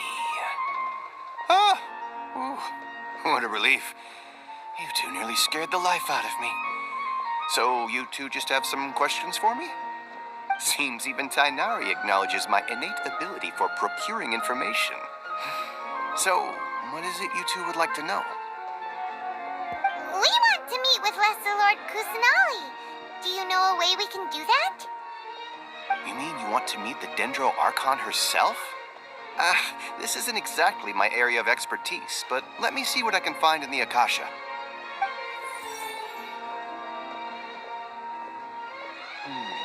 Sorry, the Akasha didn't respond to my query. What? You too? But what about your abilities for getting information and all that? Paimon was sure you'd be able to access more info than we did. Well, as I said, this isn't my area of expertise. I am but a lowly researcher, so the Akasha doesn't see a need for me to know more about the Dendro Archon. All I know is that ever since Lesser Lord Kusanali returned to Sumeru, she's never left the Sanctuary of Sorasthana or made a public appearance. Huh. Didn't expect her to be such a mysterious figure. The Dendro Archon is somewhat of a recluse. Perhaps she just doesn't want to entertain visitors, which would explain the lack of information in the Akasha. But then what can we do? No need to worry just yet. I'm only hypothesizing here. You could certainly try asking around and see if anyone else has ideas. And besides, you two should consider the bright side of things. Not being able to see Lesser Lord Kusanali may not be a bad thing. In this world, there will always be information you cannot obtain from the Akasha and things you can never accomplish. Knowing when to yield is a form of wisdom. Take me, for example. It's a miracle if my brain cells can spit out one paper every 3 years. But Tainari? That guy can publish 3 papers in just a single year. Okay. Thanks for your advice. Don't mention it. If you two ever want information about things like who's been promoted within the academia or relations between the 6 great sages, come find me. Hey, come on. This is a survival skill at the academia. Oh, Paimon's expectations were pretty low, but this is so low it's like digging holes in the dirt. So what do we do now? Even if we want to talk to someone, we don't know anybody here. Huh? Like who? Oh, you're right! Catherine! The Adventurers Guild has its own intel network. Let's hurry and find her. Ad Astra Abyssosk. Hello, Traveler and Paimon. Catherine, we need your help with something. Understood. The Adventurers Guild is always ready to serve you. With what do you require assistance? We want to meet with Lesser Lord Kusanali. Do you know a way we can do that? You two wish to meet with Sumeru's Archon. Understood. Please wait.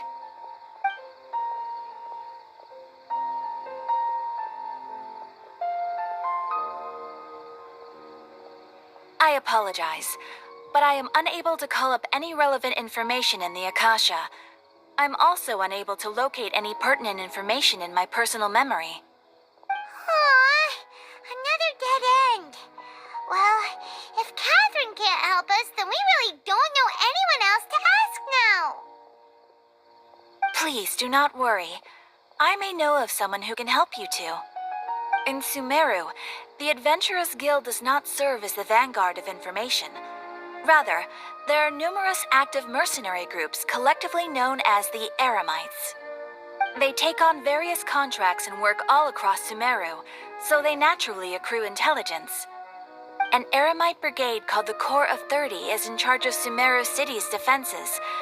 Not only are they the oldest brigade, but they are responsible for managing and coordinating the affairs of all other mercenary brigades. Corps of 30? What a weird name. Supposedly, they are named as such because their ranks numbered 30 at their inception. Asfand, an advisor with the Corps of 30, maintains good relations with the Adventurers Guild. Though he's already retired, he and his words carry great weight within mercenary circles. If you'd like to get in contact with him, you can find him at the Corps of 30's headquarters, the Citadel of Rexar. You're welcome. I wish you two the best of luck. We look forward to your exploits in Sumeru. All right, off to the Citadel of Rexar we go!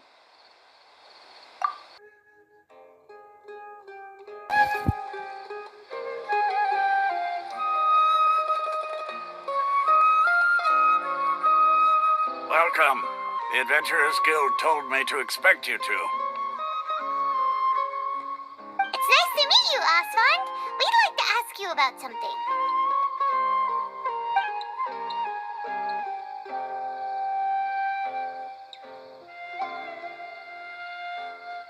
I see. So, Catherine's the one who sent you this way. Ha! It's true that the Eremites' network is vast, but even I can't help you meet the Dendro Archon. Wait, seriously? That's it? Afraid so. The Eremites aren't terribly religious, so we don't know much about divinities. As far as the Akasha goes, we can access even less than you.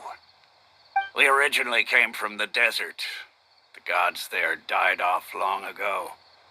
Since those days, we've used our own two hands to carve out a living.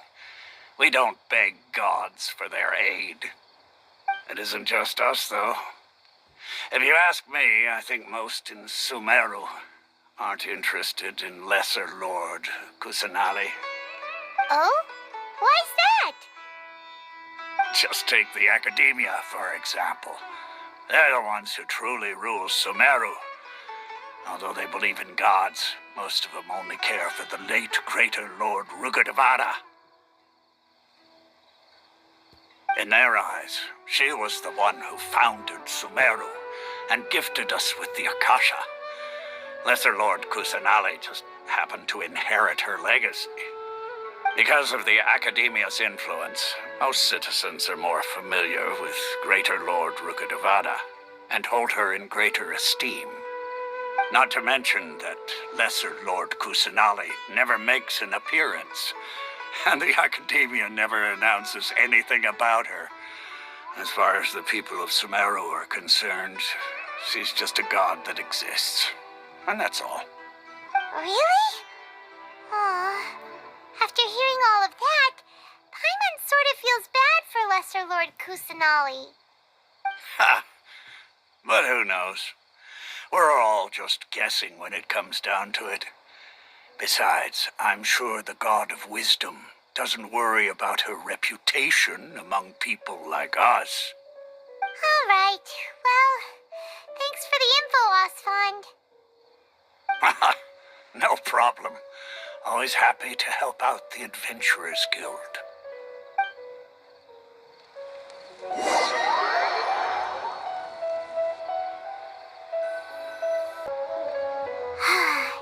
Seems Asfand was right about most people's attitudes here. Not only are they not interested in the Dendro Archon, they even say stuff like, if the Akasha doesn't think I should know, then I don't need to know about it. We've been asking for information non-stop ever since we got to Sumeru, but the harder we try, the more helpless everything seems. Isn't there at least one person in this entire city who cares about Lesser Lord Kusanali? Oh, you two are interested in Lesser Lord Kusanali? Huh? Who are you? From the sound of it, you two are Outlanders who recently arrived here. You've been asking around for information on Lesser Lord Kusanali, right? Oh, I'm sorry. I forgot to introduce myself. I'm Dunyarzad, one of Lesser Lord Kusanali's faithful followers. Whoa, really? Then do you know how we can meet with her? I'm afraid I can't help you with that. But your conversation earlier did happen to remind me of a legend about the Dendro Archon. Sure. It goes like this. Long, long ago, there was a man who heard a prophecy. It predicted that a great calamity was about to befall him. Panicked by what he heard, the man sought out the Dendro Archon in hopes that she would bless him with the wisdom to help him escape his predicament. The man journeyed across deserts and through rainforests and experienced tribulations of every kind. However, he still couldn't find any trace of the Dendro Archon. In despair, he thought, alas, the Archon has abandoned me. He then had no choice but to sorrowfully resign to his fate. Okay, and then what happened? And vice, the man felt somehow emboldened by the trials of his journey. By relying on his own strength, he managed to overcome the adversity. At that moment, a bird perched upon his shoulder. This bird was, in fact, an avatar of the Dendro Archon. She said, "O Archon Seeker, do you now understand? She and her wisdom have long been found by you. Along your journey, we were in every flower and blade of grass, every ray of sparkling sun, and every breath of dancing wind. So long as you continue to think and ponder, we'll be wherever you go." Yeah, thanks for the story. Paimon feels all warm and fuzzy inside after that. In a way, it seems like this story is also one of the Dendro Archon's avatars. Dunyarzad, since you worship Lesser Lord Kusanali, can you tell us anything else about her? Of course. So did you two know that, I'm terribly sorry, but it seems something's come up now. Let's chat another day.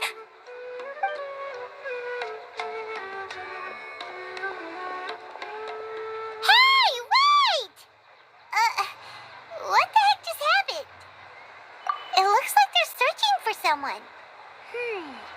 Dunyarzad was acting super nervous just now. You think they're looking for her? This stinks! We finally managed to find a lead about Lesser Lord Kusanali. We can't let them get in the way now. Let's see if we can get rid of them. Then we can catch up with Dunyarzad. Hey, have you two seen a brown-haired girl wearing a purple top and a long blue dress? We're looking for her. Did she have bandages wrapped around her wrists? Yes, that's her. Did you see which direction she went? Yeah, she went that way. Quick, after her!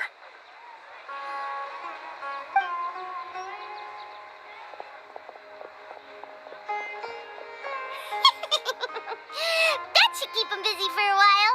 Let's hurry and find Dunyarzad.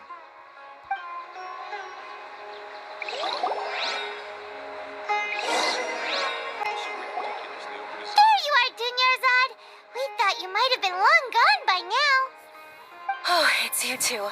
Oh, you startled me there. You can relax now. We threw those people looking for you off the trail. Really? Thank you so much. Unfortunately, I believe there's still more of them out there looking for me. Uh-oh, looks like there are some coming this way.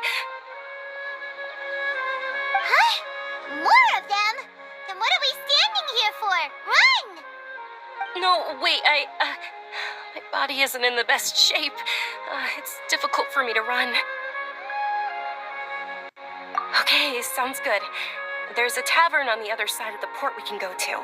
They probably wouldn't expect me to hide in a place like that. All right, let's move out. Stay behind us. We'll keep an eye out for anyone looking for you.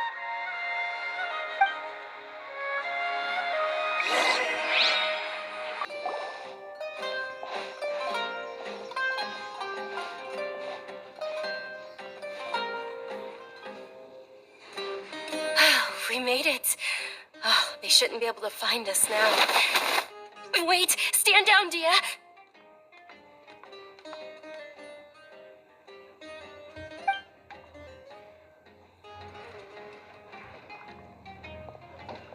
My lady, who are these two?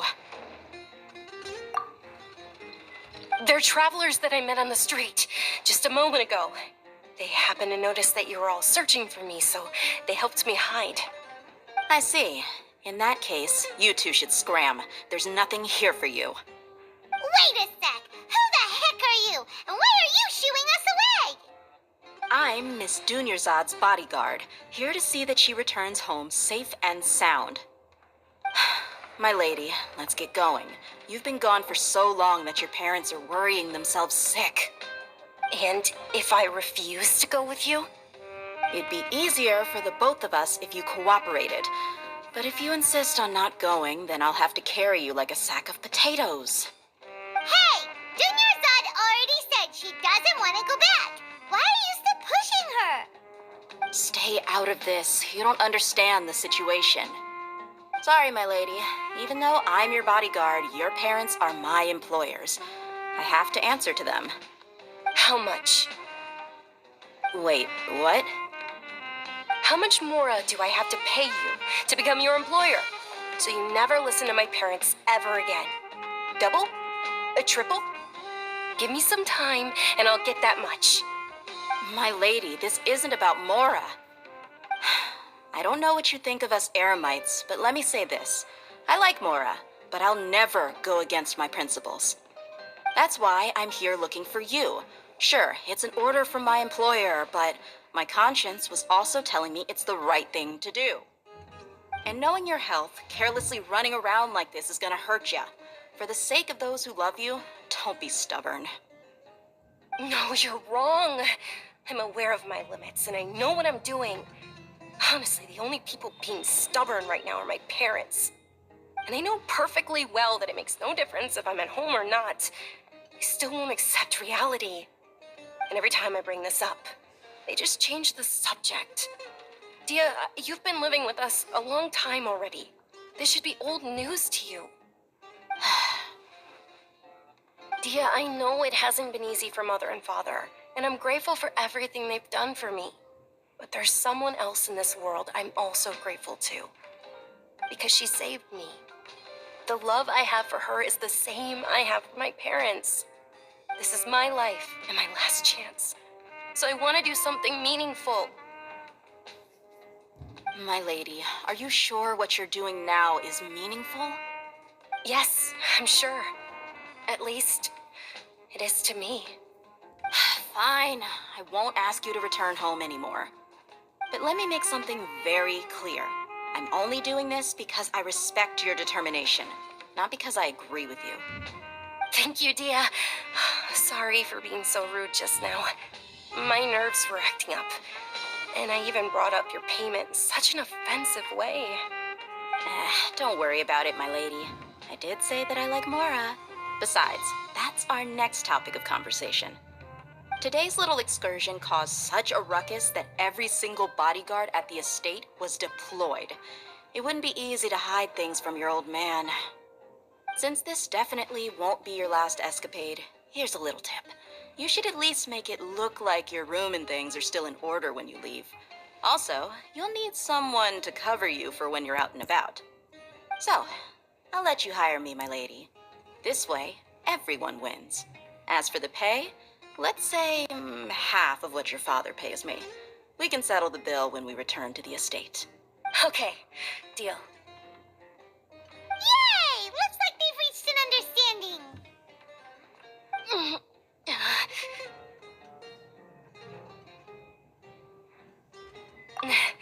I'm fine, really. I just feel a little tired now that things have calmed down. My lady, stop trying to look tough. We're already in a tavern, so let's rest up and grab some grub. I'm sorry for worrying you two. If you don't mind, I'd like for you to join us. Sure! After you rest up, we want to hear more about Lesser Lord Kusanali.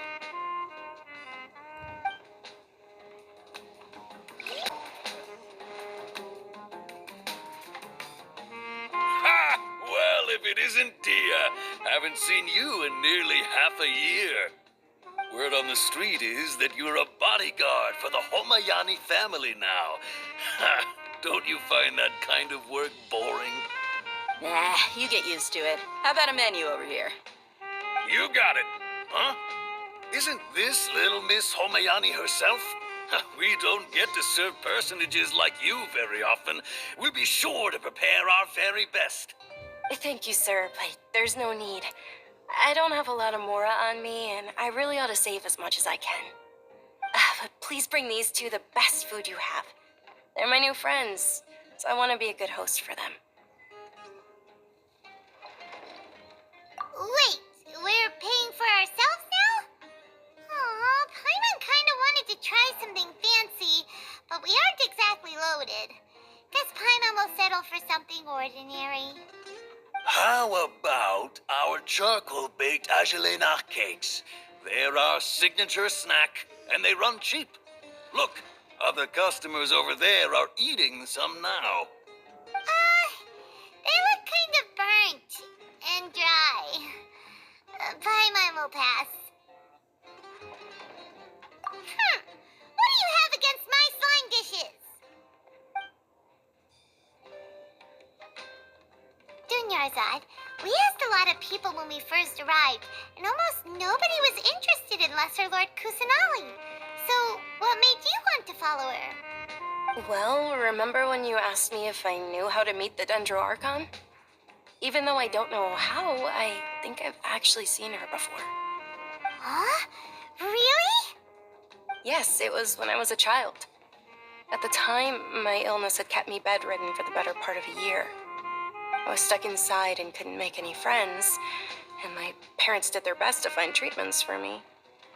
But even then, the Akasha didn't have any helpful information. My younger self no longer had any hopes or dreams. One flare-up was so bad that I was in a semi-conscious state for several days. Then one night, I woke up alone in my room. I was terrified. My body was paralyzed. Even if I cried, there was no sound. At that moment, an ethereal voice spoke in my mind. Dunyarzad, don't be scared. You don't have to cry. Dunyarzad, don't be scared. You don't have to cry. Who are you? How do you know my name? How do I explain this? You might not be able to understand, but actually, I know everything about you. Really? Of course. I know that you're scared of thunder, that you hate taking medicine every morning, and that you love counting the petals on your mom's skirt. Wow, you really do know everything. Dunyarzad, is there anything you want? Want? Not really. I can't go anywhere or do anything. Huh? But aren't you a child? All children have wishes. Tell me what you want, and maybe I can make it happen. But can you make my illness go away? Oh. I'm sorry. But I'm not powerful enough to do that right now. Then, can you be my friend?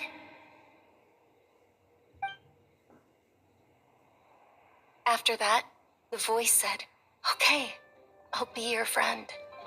Although my body was suffering during those days, that voice encouraged me and told me many wondrous things. Beyond my window was the flourishing Sumeru city. Beyond the city was a lush rainforest. And beyond that was the wall of Samiel, deserts, and all of Tevat. Once I finally made it through that bout of illness, I couldn't hear that voice anymore. I told my mother about it, but she said that I must have been dreaming. But I know that that voice wasn't a figment of my imagination. Before that, I had never heard of Tevat. Yes, for sure. If it weren't for that voice, I would have never grown curious about the outside world, nor would I have learned how to read and enjoy so many books. That voice sparked a desire for wisdom. It had to have been the Dendro Archon. I've been hoping for a chance to repay her kindness. In fact, I was running around today to help prepare the Sub-Zero's festival for her. What's the Sub-Zero's festival? It's Lesser Lord Kusanali's birthday, which was the day that she was found by the sages. It's actually an old holiday that originally celebrated Greater Lord Rukkhadevata's birthday. When she passed away, the holiday eventually became a celebration of the Lesser Lord's birthday. I heard everyone was overjoyed when they welcomed her back to Sumeru. In those days, the festival was a huge deal. But because of the Academia's influence, people have gradually lost interest in the festival. The Academia actively participates in Sumeru's many holidays dedicated to Greater Lord Rukkhadevata. But when it comes to the Sub-Zero's festival, forget any funding. They practically act like it doesn't exist. Maybe they see Lesser Lord Kusanali's birth as confirmation of Greater Lord Rukkhadevata's death, so they're reluctant to celebrate it. Aw, but that's awful. It is. It's absolutely terrible. Sure, the Greater Lord founded Sumeru, but hasn't Lesser Lord Kusanali been the one quietly protecting us for the past few hundred years? Just remember that we're still out in public. Don't get too carried away now. I know that people over by the Grand Bazaar still hold the Sub-Zero's festival to this day. But I hadn't met any of them before, so I was never able to contribute. But recently, I made a friend there who also follows Lesser Lord Kusanali. I gave her my savings because I want her to throw a wonderful festival this year. That's the least I could do for Lesser Lord Kusanali. Hold on, my lady. Does this friend happen to be Nilu, the one who sends flowers to the estate? Yes, that's her. I saw her leaving the other day with a nervous look on her face. It seemed like she was hiding something in her arms. Did you give her something? Yes. Initially, I didn't have much Mora prepared, so I had Nilu sell one of my skirts. I've agreed with Nilu to meet up at the Grand Bazaar today and see how things are coming along. Dia, would you accompany me? Sure. That's quite the trip, though. I'll carry you. No, that would be too much, even for you. You might as well just accept the lift. If I let you walk, who knows how long it'll take us. And if anything happens to you, then I'd really never hear the end of it from your father. But of course, Nilu will be thrilled to hear there are more people interested in Lesser Lord Kusanali.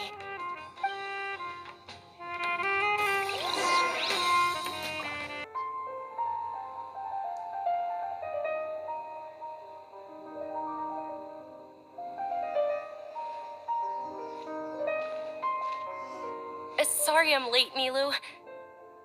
Oh, Dunyarzad. It was taking you so long that I assumed you got trapped at home, but you made it in the end. Uh-oh. But if Dia's here, that means you got caught, right? You could say that, but everything worked out. She's on our side now. Not completely. Oh, and who are these two? Oh, meet the Traveler and Paimon, my two newest friends. They're visitors who just arrived at Sumeru City and are looking for information on Lesser Lord Kusanali. So you're followers from another land? Oh, really? Well, that's okay. You're still invited to the Sub-Zero's festival. By the way, Dunyarzad, we've already started decorating the Grand Bazaar. It looks spectacular, thanks to your generous contribution. You're very welcome. It's the only thing I could do. Do you still have enough Mora? Probably? But don't sweat it. We've already finished renovating the stage. Come on, I'll show you.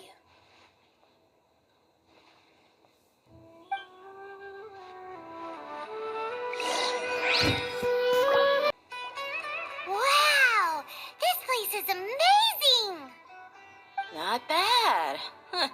Last time I was here, the stairs were full of holes. The stairs were nothing. A little while ago, we discovered that the tree above the stage had a huge chunk of bark ready to fall off. Mr. Zubair was worried sick. We reported it to the academia many times, but they never sent anyone to deal with it. We didn't want anything bad happening, so we were going to cancel all the stage performances. Oh, probably because it was the theater asking. The academia looks down on performers like us. They probably think it would be best if the theater closed down completely. We can't let that happen, though. Not only would everyone involved in the theater go hungry, but then we wouldn't be able to hold the Sub-Zero's festival anymore. Thank the Dendro Archon for Dunyarzad. But the more she gave us, we hired someone to patch up the tree, and we also gave the stage a much-needed makeover. The stage is going to be even prettier when it's festival time. I can't wait for you to see it. And I can't wait to see you on the stage. You've been practicing so long already. It's almost time for your dream to become reality. It's our dream. I'll do my best for the two of us. Nilu, what are you gonna be doing at the festival? She'll be dancing the dance of Sub-Zeros, the most important performance at the Sub-Zeros festival. Dunyarzad, have you told them the origin of this holiday? I only told them about the Greater Lord and Lesser Lord so far. Okay, then I'll tell you two about how this holiday came to be. According to legend, the Sub-Zeros festival was originally the Goddess of Flowers' birthday celebration for the Greater Lord. A long, long time ago, on one of Greater Lord Rukkhadevata's birthdays, her friends threw her a celebratory banquet. Some of the gods got drunk. One started playing music, and the Greater Lord started singing, so the Goddess of Flowers began to dance. As she danced upon the grass, countless beautiful parisaras began to bloom wherever she stepped. Those brilliant purple flowers became her dazzling stage. All the gods clamored, "Oh, if only time could stop at this very moment." Of course they did. When people mention the gods, they always think of the Archon War. But Sumeru's gods also had happy times. Although they aren't around anymore, they're preserved in our tradition of dance. This outfit I'm wearing is apparently based on how the Goddess of Flowers looked. Though we're just tiny people compared to the divine, we still have to do our best to make sure that the birthday girl feels loved on her special day. Nilu, you of all people will definitely be able to convey our well wishes to the Dendro Archon. I also noticed that you went the extra mile and scattered Padisaras around the stage.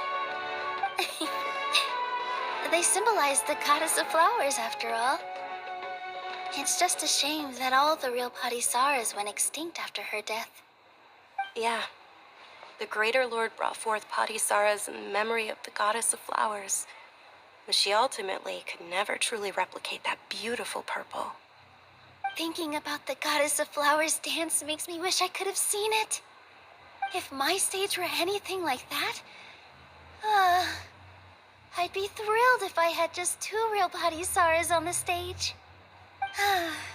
So, Traveler and Paimon, what do you think? Interested in the Sub-Zero's festival? Will you two be coming? All of Lesser Lord Kusanali's followers will be there for her birthday. It'll be a good opportunity for you to learn more about her. Ooh, Paimon thinks that's a great idea! Of course Paimon wants to watch. Those two things aren't mutually exclusive, you know. So how about we all attend the Sub-Zero's festival together? Dunyarzad, let me show you which stage decorations we've picked out so far. Traveler and Paimon, if that doesn't sound interesting to you, then feel free to explore the area. Everyone at the Grand Bazaar loves Lesser Lord Kusanali, and we're all looking forward to the Sub-Zero's festival. In that case, we'll take a look around.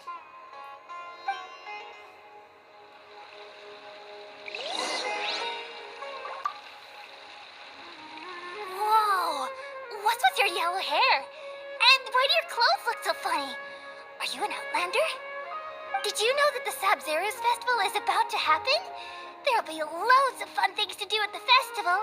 But the best part is when Ferris, the Knight of Flowers, passes out candy to everyone. Things are really shaping up, and there's a buzz around the festival this year. We're expecting people from all over to come by this year and buy things during the festivities. Don't be fooled into thinking that Sumeru City has the best of everything. Some festival snacks are only offered here in the Grand Bazaar. And when it comes to musicians, dancers, or singers, the Grand Bazaar's got the best of the best. Sure, those folks at the Academia might not like it, but what's a festival without song and dance? Ah, dancing at the Sub-Zero's festival. You know, I also danced when I was younger. As a child, I even asked my grandmother why we performed the dance for the Lesser Lord when it was originally done to honor the Greater Lord. My grandmother said that Greater Lord Rukkhadevata is a beloved deity and honored by all. And Lesser Lord Kusanali is too. If the Goddess of Flowers ever knew Lesser Lord Kusanali, then she would certainly have wished to be her friend and hold celebrations for her too. The Sub-Zero's festival has been losing its appeal over the years. That is, until a wealthy benefactor stepped in this year and brought the festival back to life. I heard she forked out a lot of mora to make it all happen.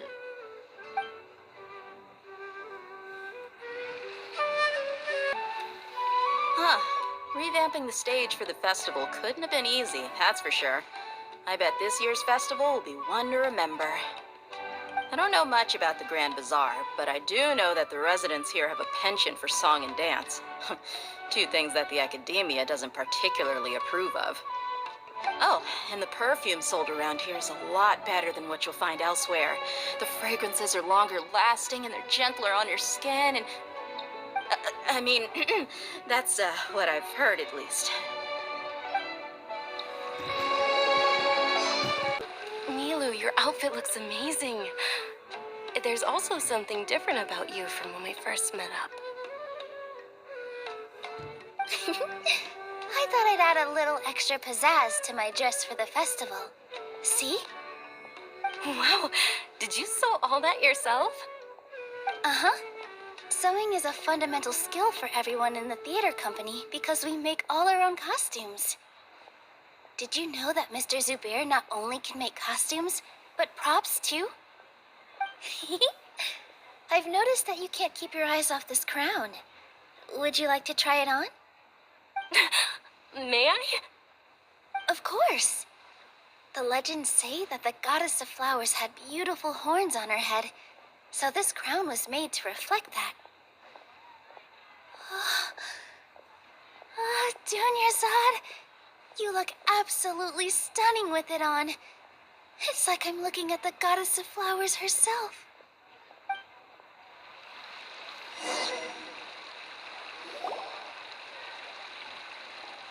Hey! Is that who Paimon thinks it is? It looks like Catherine.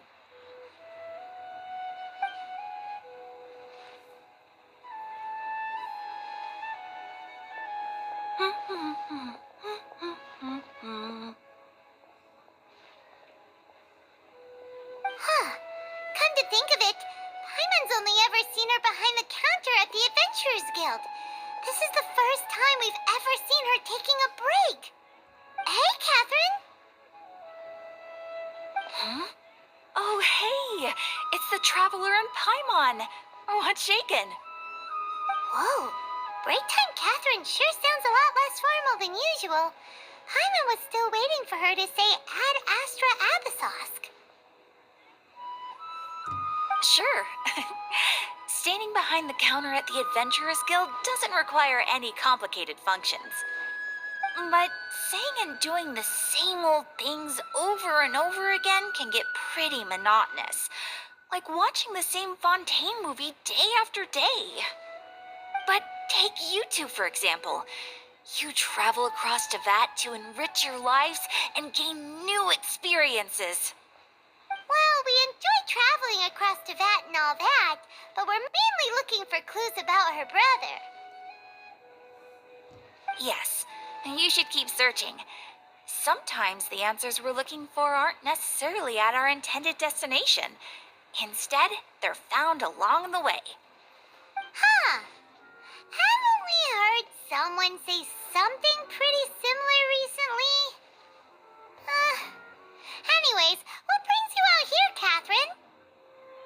No, not particularly. I guess you could say that I'm loving the recent atmosphere here. If festivals bring happiness to everyone, then that's where their true value lies. Oh, it looks like it's about time for me to be heading back now. Alright, we'll see you next time at the Adventurers Guild. Oh, by the way, thanks for connecting us with the Eremites. We've already made some great friends in Sumeru City thanks to you. I'm sure you two will get along well with the people here. You've already been blessed by the element of Dendro after all. See you around.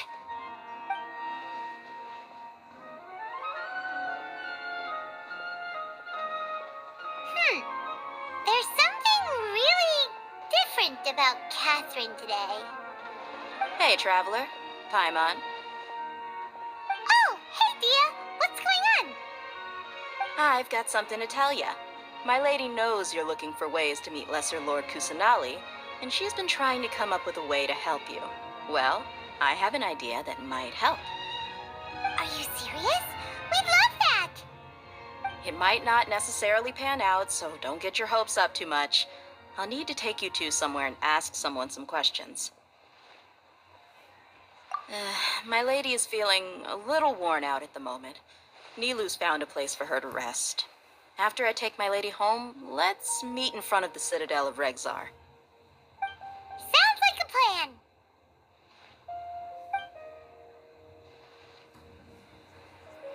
Let's head over to the Citadel of Regzar and wait for Dia.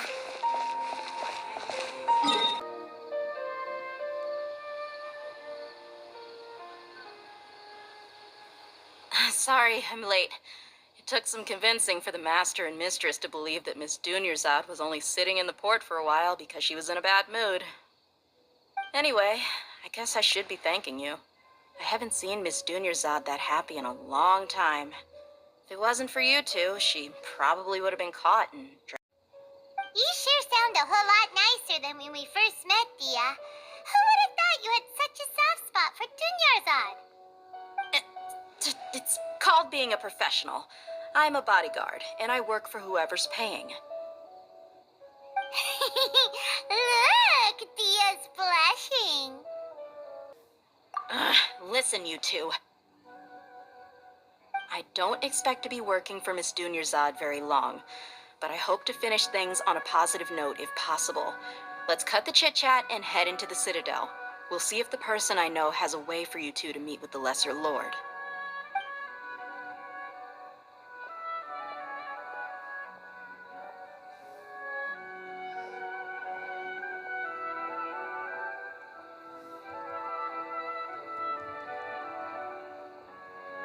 Oh, hey, Chief. Ha, Dia. What are you doing here? And well, didn't expect to see you three together. I take it you all know each other already?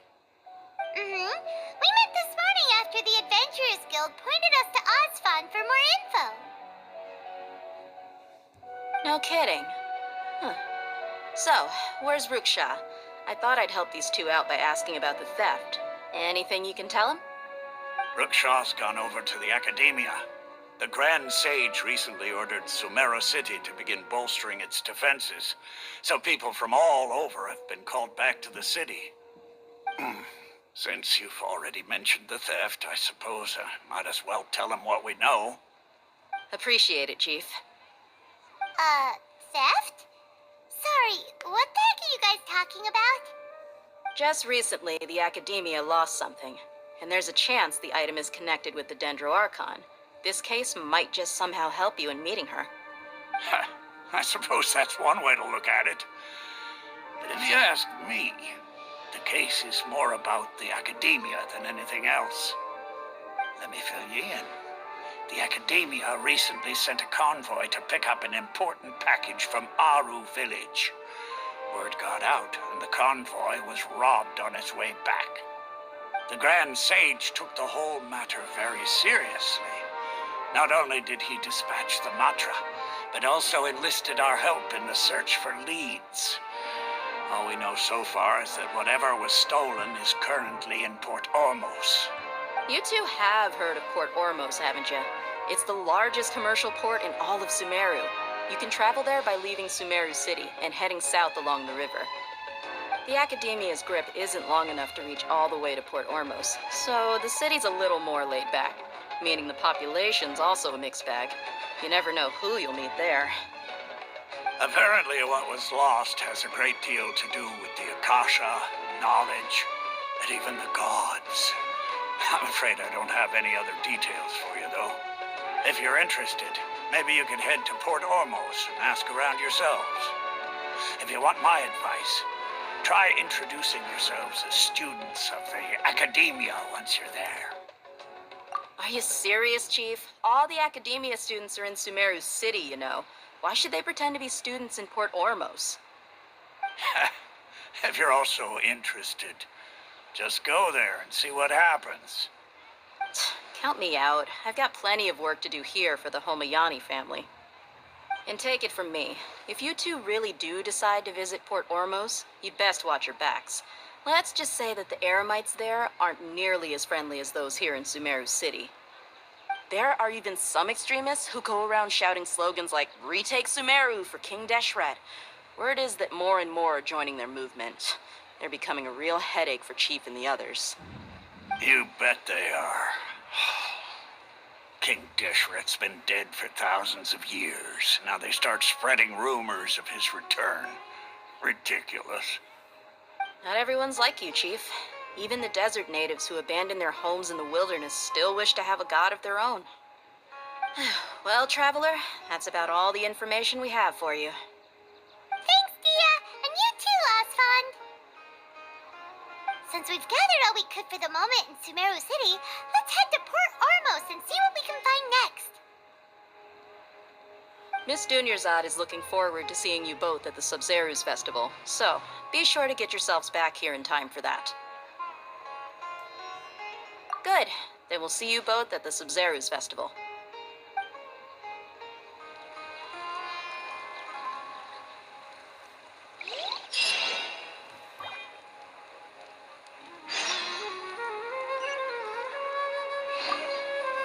It's been a while since I visited the Citadel of Regzar.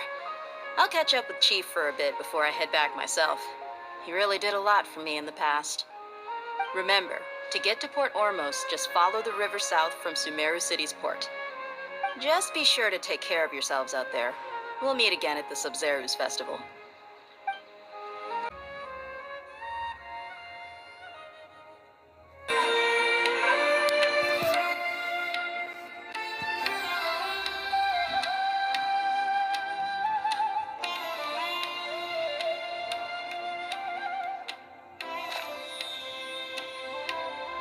Come and have a good look yourself. Traditional spices of the highest quality, made with pride and experience. You've got a deal. I can't thank you enough for always looking after my business. Believe me, I'm not making this up. Several Eremite mercenary groups are nearly in open conflict, but does the core of 30 care? And that's not all. Did you know that... Wow!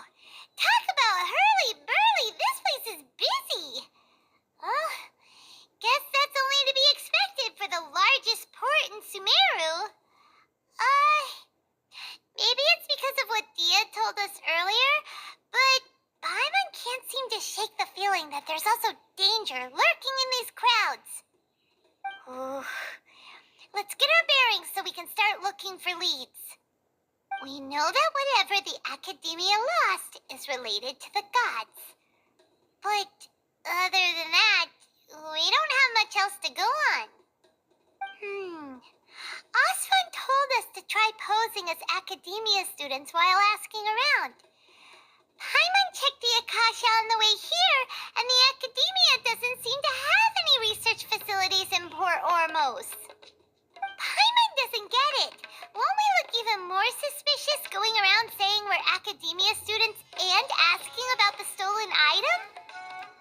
Well, given all the people that come through here every day, if there's any information to be found, Paimon bets we could find it in the market.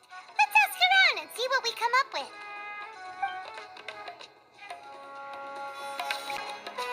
Welcome. Welcome. How can I help you two? Hi there. We would like to ask you a question. Do students from the academia ever come to Port Ormos? Of course. Especially around this time of year. Students from Sumeru City that are about to graduate often come to Port Ormos to cut loose a little. Many people often talk about how hard it is to get accepted into the academia, let alone graduate. But those who finish their studies and go on to become full-time researchers at the academia have it even harder. Sure, we may not be Sumeru City, but Port Ormos offers beautiful scenery and a stress-free environment. Some even say it's good luck to come to Port Ormos, so students and researchers come flocking here when things get to be too much at the academia. Ah, you see over there? Those are students from the academia. They've been looking worried and miserable ever since they got here a few days ago. If you ask me, the life of a merchant is better. So long as the Akasha teaches us what we need, then life is good. Those students seem to be discussing something. Let's see if we can listen in.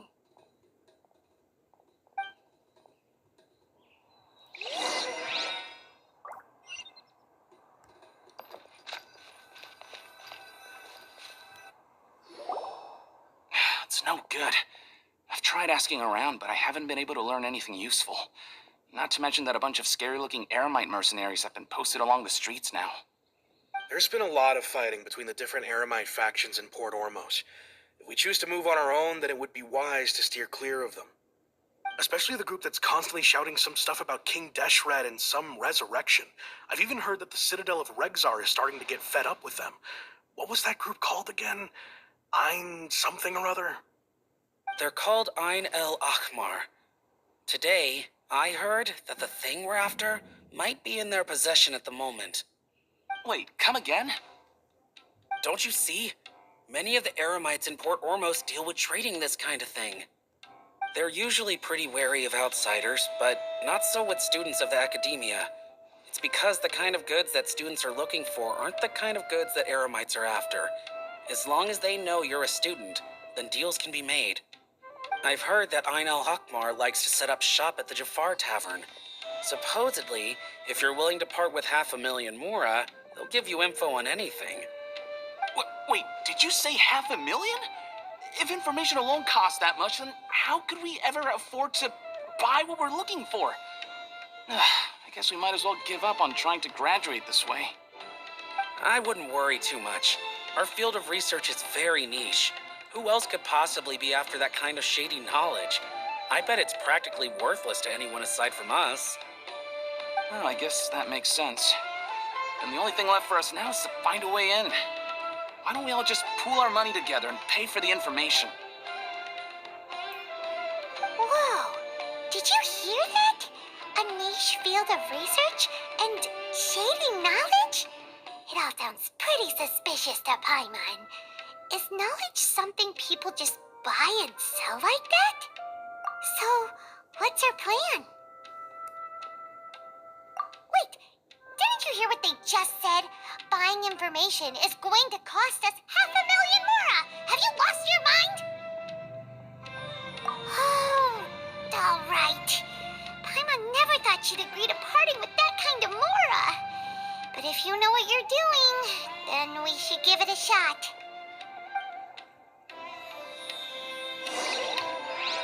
This is the place we heard those students talking about. Let's find a seat somewhere and see if we can spot the group they mentioned.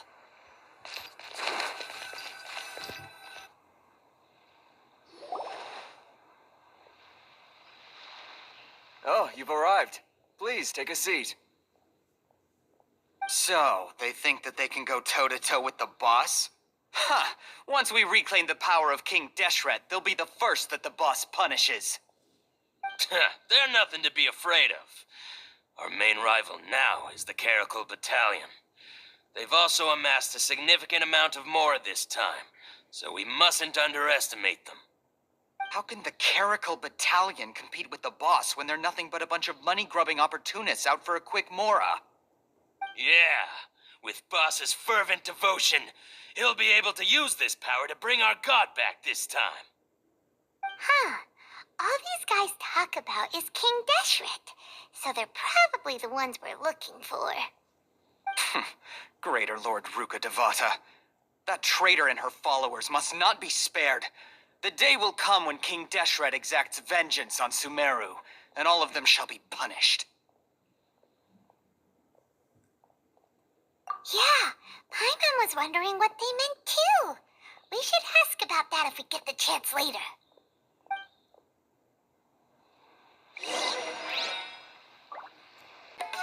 Huh? Who are you? What do you want? A traveler? Now's probably not the time to talk about that. Didn't the students say Eremites are wary of outsiders? A student? Huh. What's a student from Sumeru City doing in Port Ormos? Ah, well, if it's info you want, you've come to the right place. The question is, can you afford it?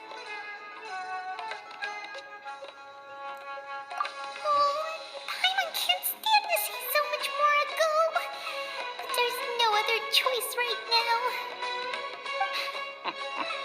Here, this is the merchant's address. Whatever you're looking for, you'll find it there. Hmm?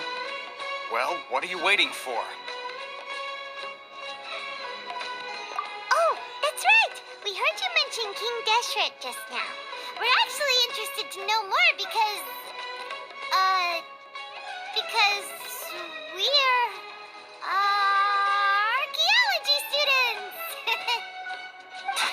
Fine. Since you've already handed over the Mora, I guess I can throw in a little extra info. As you can see, members of Ain al-Ahmar are devout believers of King Deshret. Years ago, King Deshret founded the great desert nation that was our homeland. It was an advanced civilization, far beyond anything you'll see in present-day Sumeru. King Deshret was the rightful god of wisdom, but he was betrayed by a companion he trusted. She even stripped him of his title, God of Wisdom. So, you mean the traitor was... Greater Lord Ruka Devata, yes. That shameless wretch destroyed King Deshret's civilization, and our ancestors were forced to flee to this land where we were made to suffer the tyranny of our enemies. Furthermore, she conspired with the academia to cover up the truth of her actions, and create the merciful and benevolent facade for which she is now known. Ugh, just thinking about it sickens me. But the story doesn't end there, oh no. King Deshret isn't truly dead. The voice of the Oracle has been heard in the desert, prophesying his resurrection. Mark my words, our god shall return. And when that day comes, all followers of the traitor and all the desert dwellers who have forgotten their true god will suffer retribution together. If what I'm saying makes you shiver with fear, it might not be too late for you to become a believer of King Deshret. I don't have anything to say to you academia people about that. I think this conversation has reached its end. Not just yet. This man is a fraud. Huh? You again? Deranged academia lunatic. Yes, it's me again. I already warned you that if you weren't willing to sit and discuss things with me, I'd take measures to make things uncomfortable for you. Listen to me. That address he gave you is fake. Or at least, you won't find a merchant waiting for you there. This group has been boasting all around that they can provide information on a certain item as a means of luring people into their territory. Once you show up, they keep up the act until they have hard evidence that you want to purchase said item. Then they use that to squeeze you for all the more you're worth. Hey! Shut it, Alhaitham. What are you playing at, trying to ruin our business like this, I told you the other day. I wish to discuss my terms with your boss. Ha! The boss made it perfectly clear that he won't negotiate with you. Yes, and in no uncertain terms. But that was then. It does not preclude him from changing his mind in the future. I'm warning you. Don't push us, or this could get ugly. We don't usually get rough with people from the academia because it just complicates things. For a lunatic like you, though, we might just have to make an exception. If you're suggesting that we escalate this from a verbal exchange to a physical one, I accept. After all, even the Archons used war to negotiate the ownership of Tevat. If, on the other hand, we can't agree on any means of negotiation at all, then I'm afraid my next course of action will sting a little more than the mere falling through of a few business deals. I will jeopardize the Eremites' reputation, which I know you value above all else. I am quite confident that if I began to take such action, your boss would willingly approach me himself. However, I fear that by then, some things will have happened that cannot be undone. Also, a word of advice. I suggest you tell your boss exactly what happened here today. Otherwise, he might blame you for not telling him in the future. What did you say? Consider this. Have I ever failed to follow through on my word in the past? This guy is really out of his mind. Okay, then. If you really have a death wish, let's meet a week from today. The pier in front of the Pharos Lighthouse, 4 o'clock in the afternoon, sharp. Don't expect us to hold back. Not so fast. First, you return the 500,000 mora to them.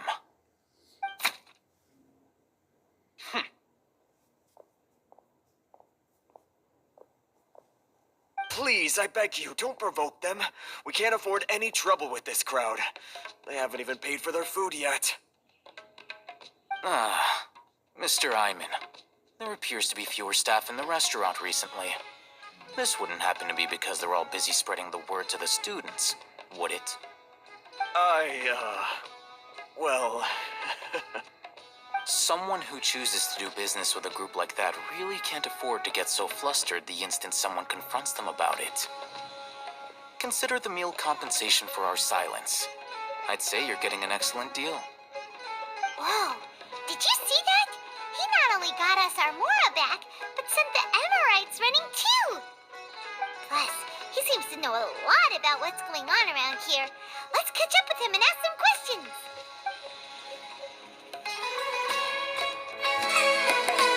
You went that way! After him! Wait up! It's Alhaitham, right? What do you want? No need for thanks. My goal was to get to them, and you two gave me just the opportunity I needed. We're even. Oh, I advise you to keep your distance from them. Since they weren't able to make off with your Mora in the end, they might harass you again in the future. All right. Goodbye. Hold your horses! We still have something to ask you about! Since you tore through their scam right in front of them, you must know the real story about certain something, no? Who exactly are you two? And why are you inquiring about that? A student. Right. Look, you should know that those thugs conducting business with you had nothing to do with your lie. Huh? Oh, yeah! She's really strong! Weren't you saying something about a physical exchange? We can help with that. She doesn't even have a vision. Forget it. Maybe not, but she can still use elemental energy. Otherwise, there's no way we'd go asking for info from from guys like that. Those hot-headed thugs are definitely gonna bring a lot of backup for your next meeting. Even if you don't go alone, you won't regret taking us with you.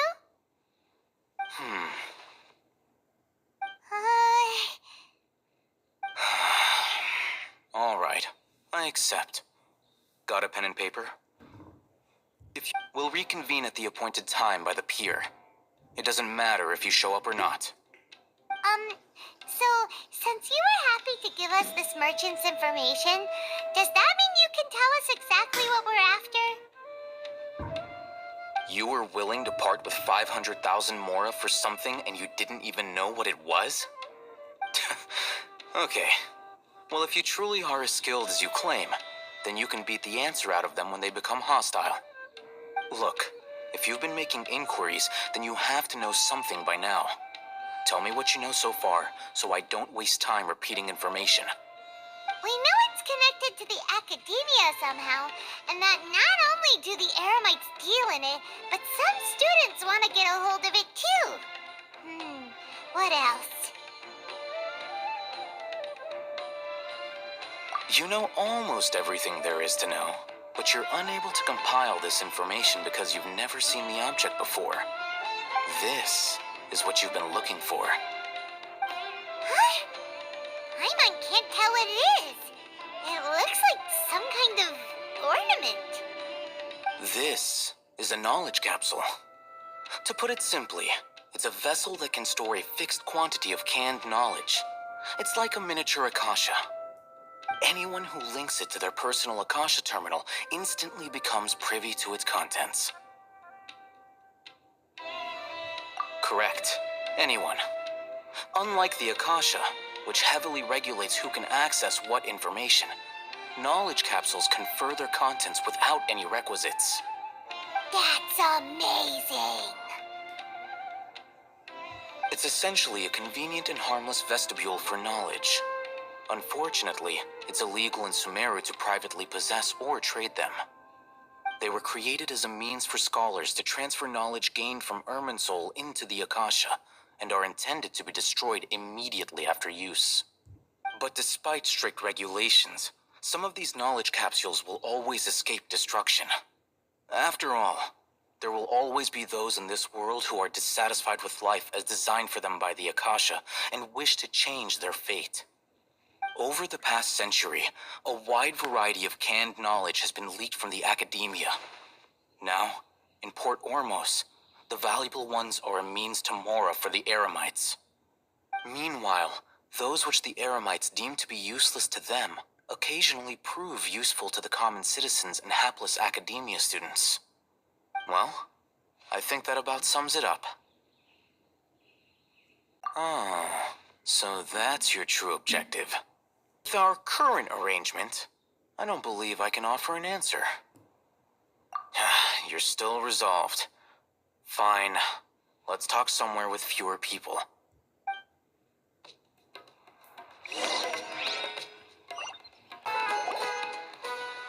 Let's continue our conversation here. If you wish to learn more about the knowledge capsule that the Academia lost, then you must help me with something. I need you to find someone named Dory, a traveling merchant. Unlike the peddlers who hawk inferior knowledge capsules, she often has quality goods in stock. Some say that as long as there is profit to be made, there is nothing she won't dare to sell. She's guarded against people from the academia because most of her wares don't comply with academia regulations. I think she blacklisted me. I met with her informant, but it soon became clear that they had no intention of letting me get any further. Become one of Dory's customers and earn her trust. This is my condition for further collaboration. Why do you want us to meet with her? Until you complete this task, you don't have question privileges. Fine. So how do we go about doing this? You two are outlanders who haven't been here for long, so Dory should view you as safe clients. I'll give you the informant's address and their contact password. Beyond the password, though, I have no way of knowing what other tricks she might have up her sleeve. You'll have to improvise. This is kind of nerve-wracking. The true challenge begins after you meet her. She has a keen nose for mora and a shrewd eye for wares, and she only likes customers who she deems to have good taste. I'll prepare some funds for you. Buy her highest quality wares and earn her approval. But we only just saw an knowledge capsule for the first time. We don't know how to tell which ones are good and which ones are bad. Is that something we can learn quickly? That's true. Have you two heard of elemental sight? Oh, that's a surprise. Guess I'll have to hold you in higher regard. Anyway, that ability should resolve your issue.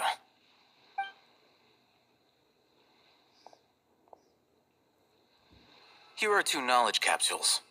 Tell me, can you detect any difference in their quality?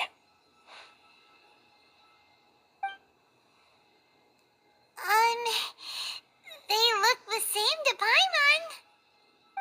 Try inspecting them with elemental sight.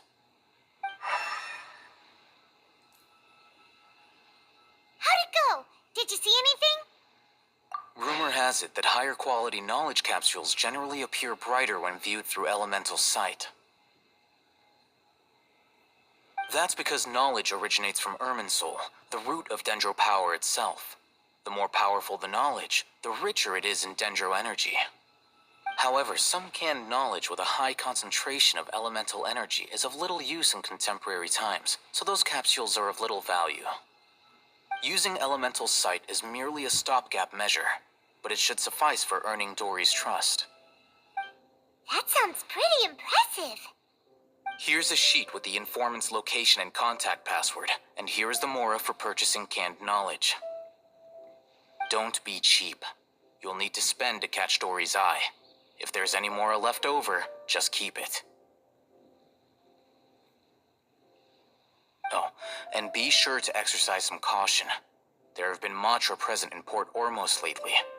Your efforts will be for naught if they catch you. Matra? They belong to the Academia's regulatory body. They also handle cases of illegal canned knowledge transactions. Like I said, the Academia has banned both their trade and possession. The Matra are razor sharp. You're in for nothing good if they lock their sights onto you. If you two want to back out, now's the time. Okay, then we have a deal. If you succeed in your dealings with Dory, come find me at the Wikela Funduk. We'll have an open discussion then. Looking at what Al-Haytham wrote, Dory's informant is a traitor near Old Ormos. Let's follow these instructions and try to get in contact with him. Hello. What are you two looking to buy? What a unique palette. We have unripe horror fruits, but we usually keep them in the back. I'll have someone escort you. Following the paper got us past the first round. Ronak, these two want to buy unripe horror fruits. Show them to the warehouse. Got it. You two, please follow me. You two have a fascinating fashion sense. We haven't seen a customer wearing a Sumeru rose for quite some time. Hold on. Let me think. Sumeru rose means common merch. No, look again. We're obviously wearing morning flowers. Ah, my mistake. I do apologize. Phew. That pop quiz sure was scary. The warehouse is up ahead. Please follow me.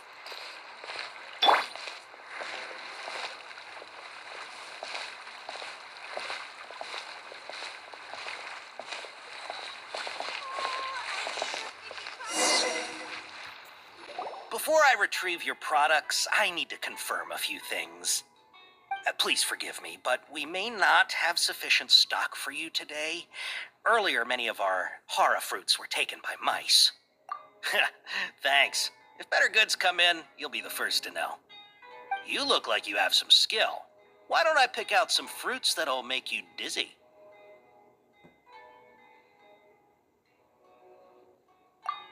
Yep, that's the right answer. But eating hara fruit that makes your head and ears ring sounds like a bad life decision. Would you like your hara fruits to be packaged in the Sumeru City or Port Ormos style? Wow, You two sure are generous customers. We'll be sure to package your products beautifully.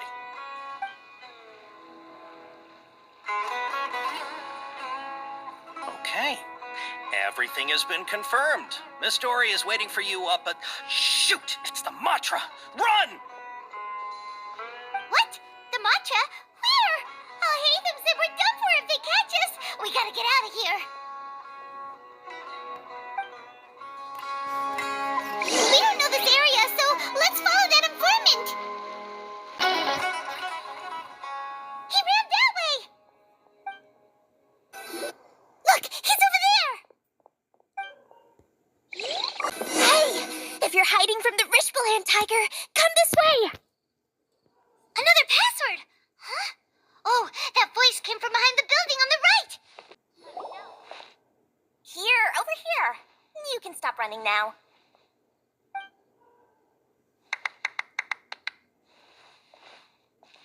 So you were the one who was calling out to us just now. But, are we definitely gonna be safe here? These two good customers wish to buy some horror fruit, Miss Dory. And if there's nothing else, I'll just excuse myself. Oh, very good. Thank you.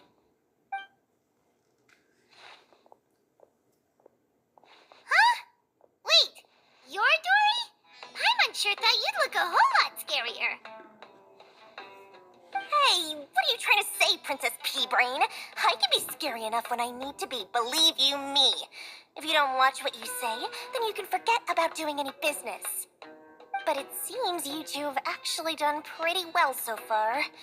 Not only did you manage to find the informant, your reactions were also pretty sharp. You don't really look like criminals or anything, but I bet my Mora that you've been involved in some shady dealings, haven't you? Paimon's not sure if that's supposed to be a compliment, but we'll take it. I can't risk doing business with people who start huffing and puffing after just a few paces. No matter how much Mora they might have. Not only will they get caught by the Matra, but they'll also get us into trouble. As decent folks trying to run an honest business. We don't need any of that. Wouldn't you agree? So that's why I prefer to have customers like you.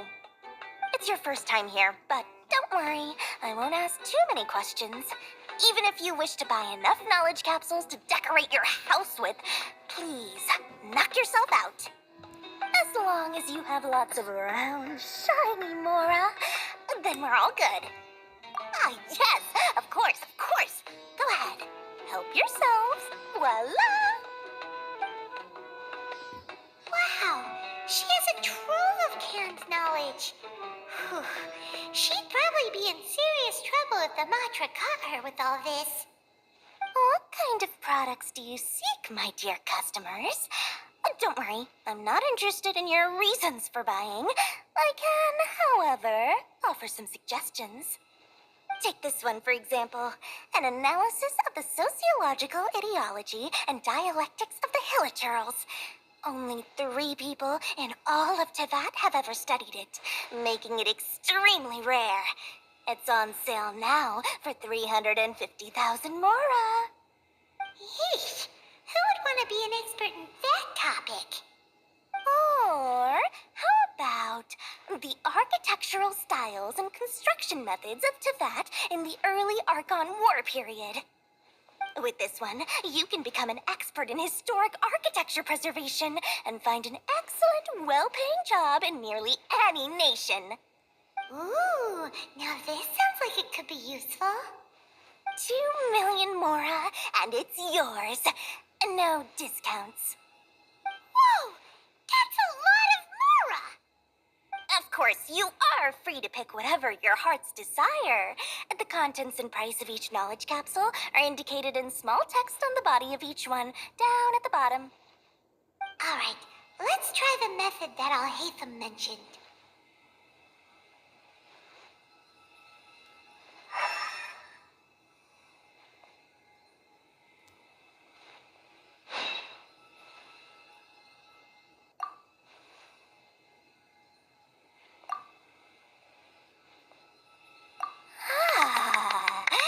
You've really got a good head on your shoulders, and quite the eye for quality.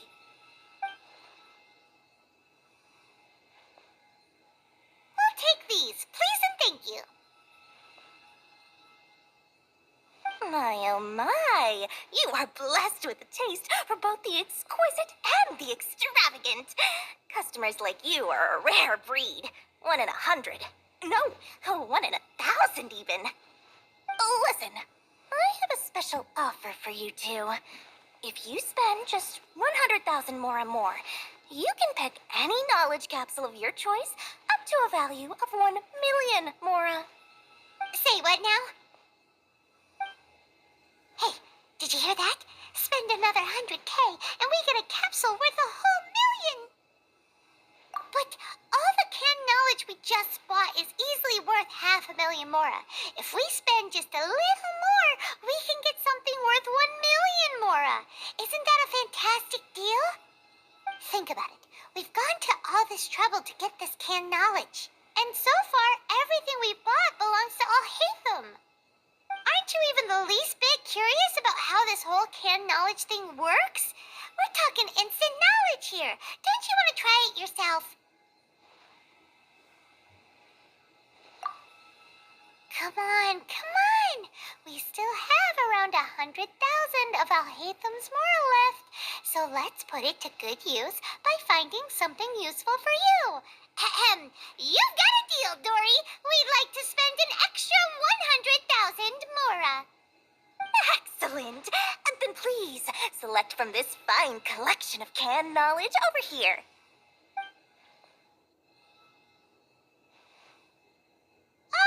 Hold on a second. Paimon thought we could choose whatever we wanted. Why can't we choose the ones from over there? Oh, but my dear customer, the knowledge capsules over here are worth 1 million mora each. I'm sure discerning customers like yourselves will be able to find something to your liking. Please, take your time. Oh, Paimon has a bad feeling about this. Let's use Elemental Sight again to check these.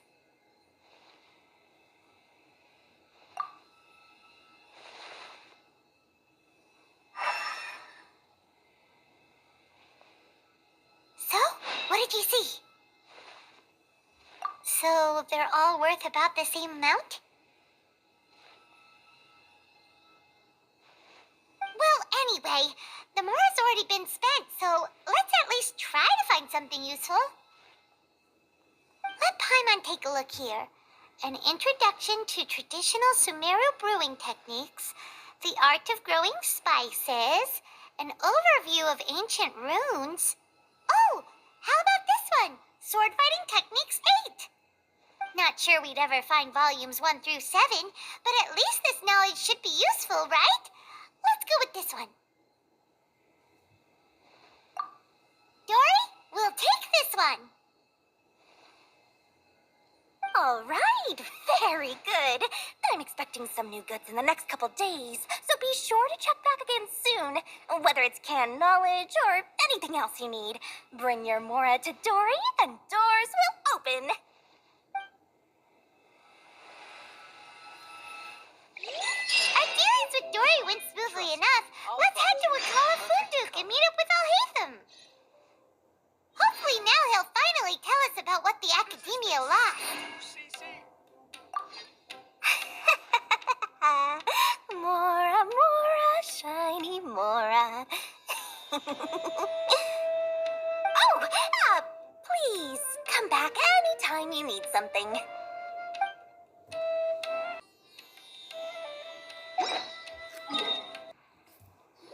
Ha! You two made it. And from the looks on your faces, you were successful.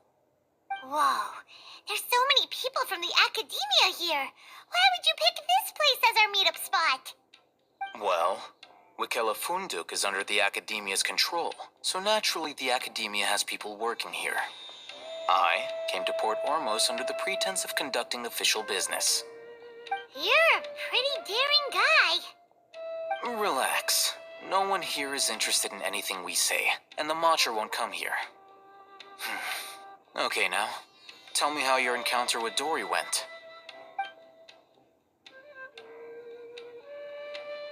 Okay, we did what you asked. So, can you tell us about the knowledge capsule that the Academia lost now? Before that, I have to ask, why are you two so intent on tracking it down? You don't have to answer, of course.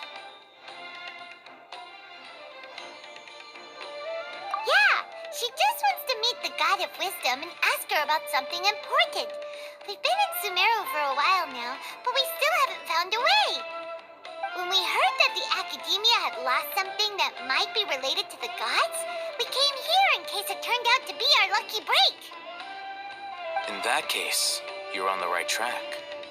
A short while ago, the Academia lost a knowledge capsule in the desert. It's supposedly a divine knowledge capsule. Use it, and you'll gain the wisdom of the gods. Wow, there's really such a thing as that? Hey, if we find it, do you think we could learn how to meet the Dendro Archon?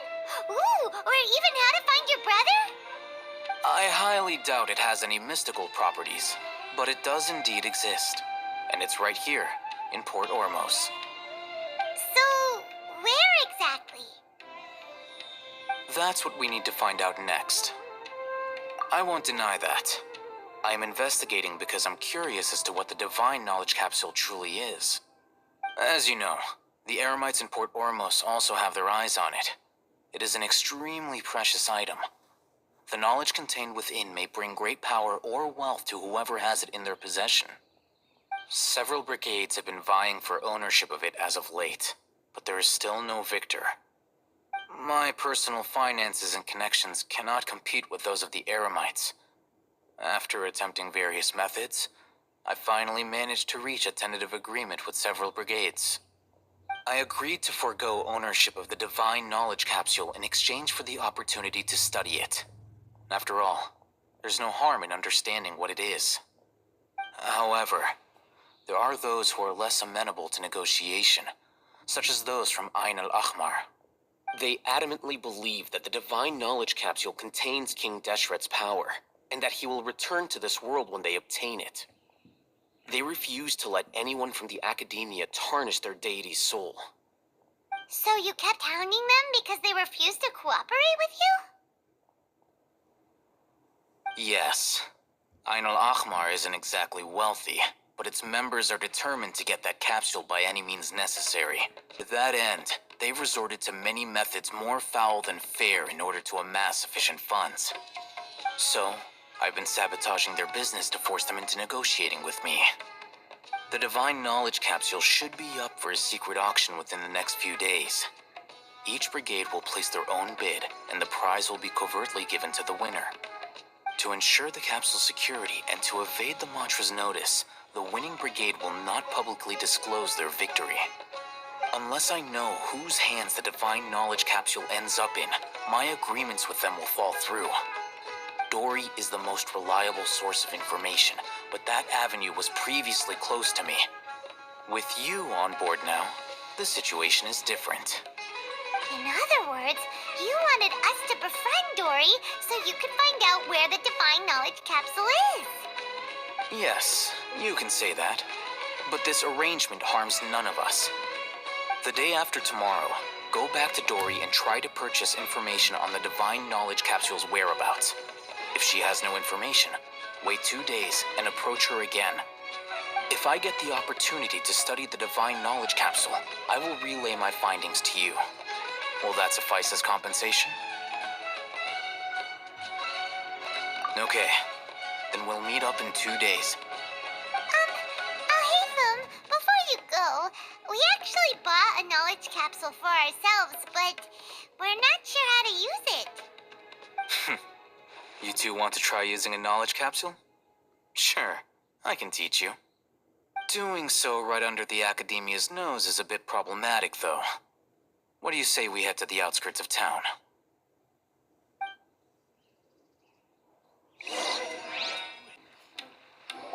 All right, this place works. Show me the capsule you purchased. Here. Sword Fighting Techniques 8. Huh. A combat class knowledge capsule. This class is something of a rare find these days, since most have been taken by the Eremites to augment their battle capabilities.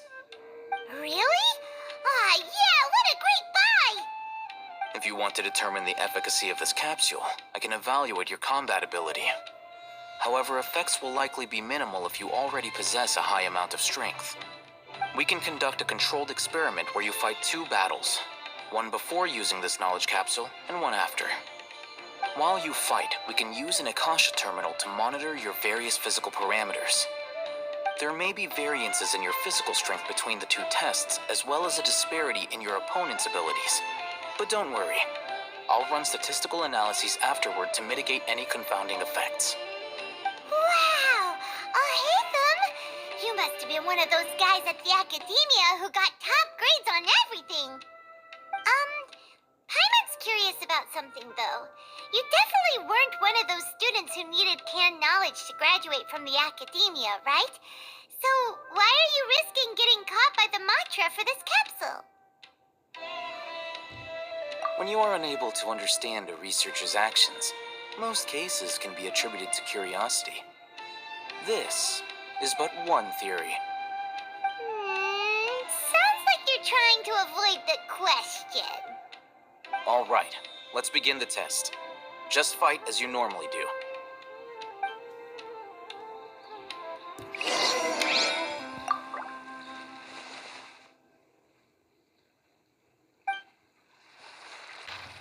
All right, I'll link your Akasha terminal to record data. The next step is to use this knowledge capsule. Hold it in your hand. I'll help you establish a connection with it so you can activate its power.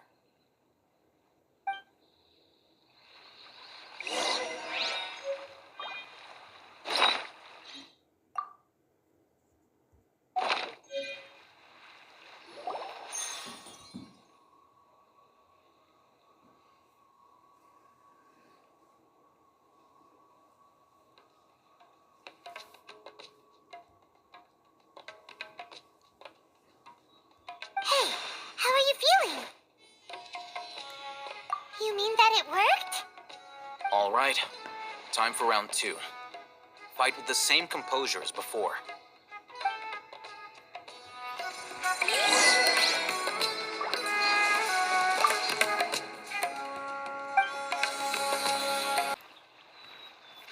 Now, I'll start recording data again. Ahitham, how's it going? Well, the knowledge capsule you purchased did improve her combat capability. During the second fight, her overall fighting performance increased by 0.073%. Wait, how much?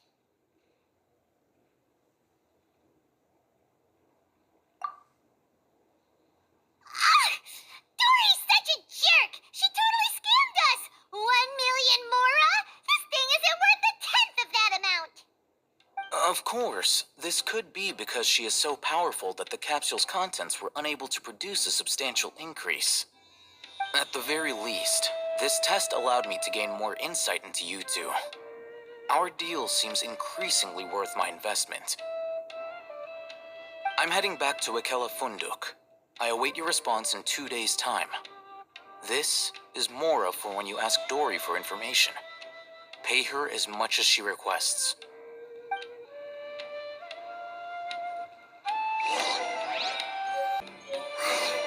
Let's see Dory today and ask her about where the Divine Knowledge Capsule is.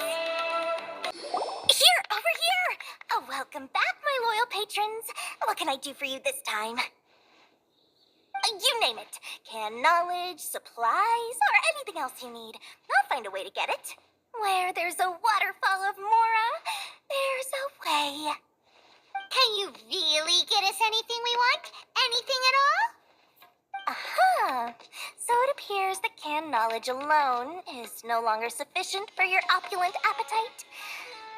Then please oblige me. Tell me what you have in mind. Oh! I knew customers with pockets as deep as yours would undoubtedly crave something more profound than ordinary canned knowledge. But you know, that kind of information isn't going to be cheap. After all, I had to work really hard to weasel my way into the auction site. Not to mention that if anyone found out that I was the leaker, I would be in big, big trouble. But how can we be sure your information is accurate? Paimon's curious how you just happen to have this kind of info the moment we need it. Because to me, anything of value is what I consider to be my supply. For I must always be aware of what's hot on the market in order to secure more sales. As for the information's authenticity, well, you've no need to worry about that. I used a camera to take a picture of the transaction. That way, no one can dispute it. It's always a pleasure doing business with such sterling patrons. Now that you've paid in full, here's the scoop. The Divine Knowledge Capsule was purchased yesterday by a certain Misery, the leader of Ain el-Ahmar. Ain el-Ahmar? You mean the Eremites who worshipped King Deshret? Ah, so you're already familiar with them. The group has done everything in their power to obtain the Divine Knowledge Capsule. After all, they believe it contains the power of King Deshret. That Divine Knowledge Capsule is unlike any other canned knowledge I've seen before. It was glowing bright red. The capsule is clearly visible in the picture I took. You can look for yourself. Thanks for the info, Dory. Please, it's my pleasure. It's all thanks to discerning customers such as yourselves that my efforts yesterday were not in vain. Please, don't hesitate to contact me if you ever need anything else in the future. More effort, Dory, opens doors. Well, we figured out where the Divine Knowledge Capsule is. It turns out it ended up in the hands of Ain el-Ahmar. History is sometimes even more... Let's head back and talk to Al-Haytham. And remember to bring a token of our friendship the next time we meet, okay? I like to think it's built on a firm foundation of solid, shining Mora. Al-Haytham, we got the info you wanted. Really? All right. Let's hear it. Dory even gave us evidence to verify the intel. Have a look. Huh, look at that. Clear as day. It must have taken some guts just to infiltrate the scene of the Eremites' transaction. But then to get close enough to take a picture like this. Bold move, Dory. Very bold move. All right. The person in this picture is indeed Misery, the leader of Ain el-Ahmar. And the glowing red capsule he's holding appears to be the Divine Knowledge Capsule. In which case, if we play our cards right, when we confront them next week, we should be able to force them to show their hand. At first, Paimon didn't get why you were provoking these Ain el-Ahmar guys. But now, it sort of makes sense. Everything's playing right into your hands. After we defeat them, we can finally have a serious talk with their boss and get them to lend us the Divine Knowledge Capsule. Thank you for your time and efforts. Take a few days off while I make some preparations. Let's meet up again on the afternoon of the arranged date, 3 o'clock sharp. See you then.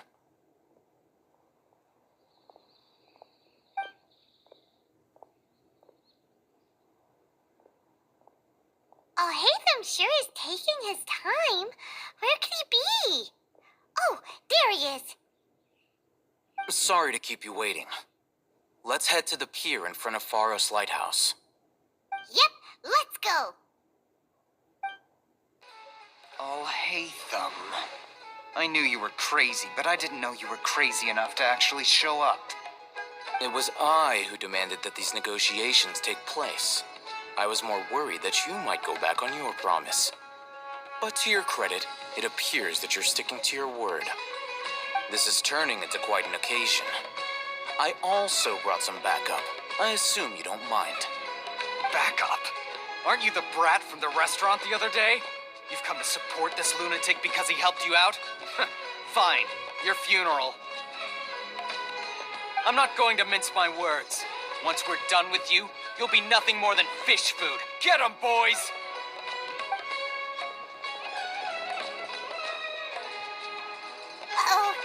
come. Good luck, you two.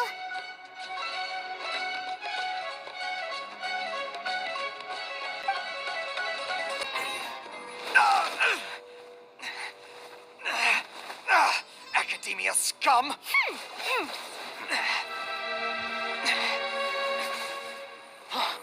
Boss! Finally! Did you use it? Great! Now we can...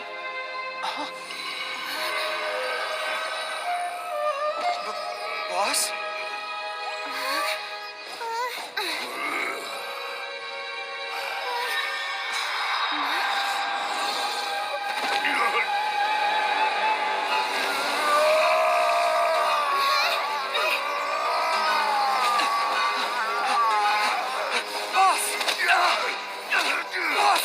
What's wrong? What happened to him? We have to cut his Akasha connection, now.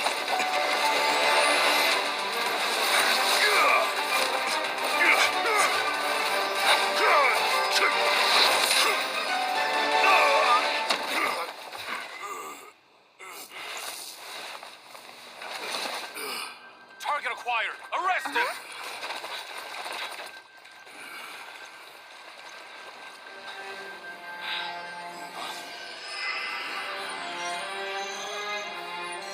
Do not impede our work. Is that understood, Al-Haytham? Of course. I was only trying to help. Take him away!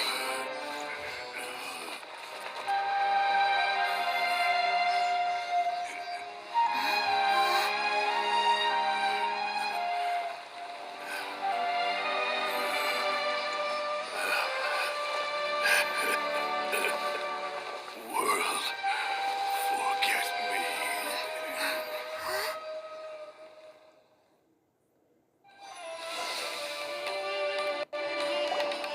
Huh?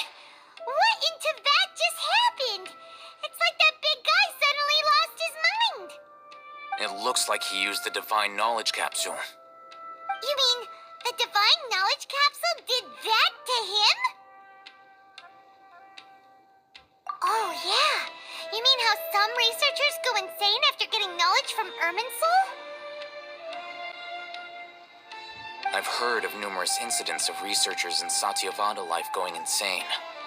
The state that man is now in suggests that this is a similar situation. This Divine Knowledge Capsule does appear to be linked to the gods, but beyond that, it doesn't seem anything like the rumors suggest. Possessing it doesn't grant you divine wisdom or power. Did you hear what he said? World, forget me. What could that possibly mean?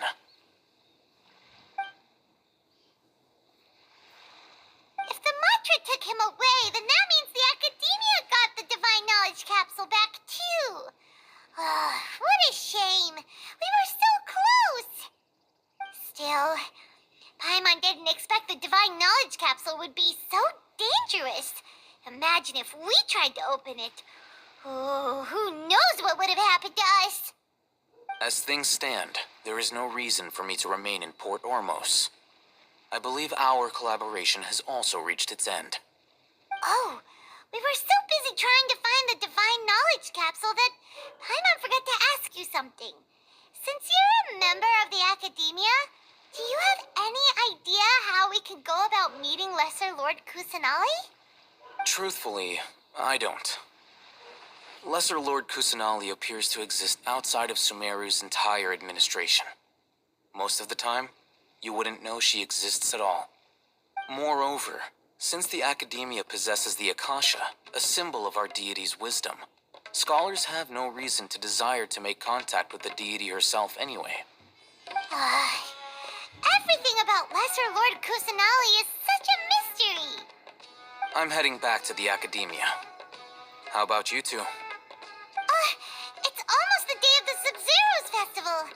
Maybe we should head back too. We've been rushed off our feet over the past few days, so maybe a little rest and relaxation will do us good. Then we'll part ways here, Al-Haytham, until we meet again.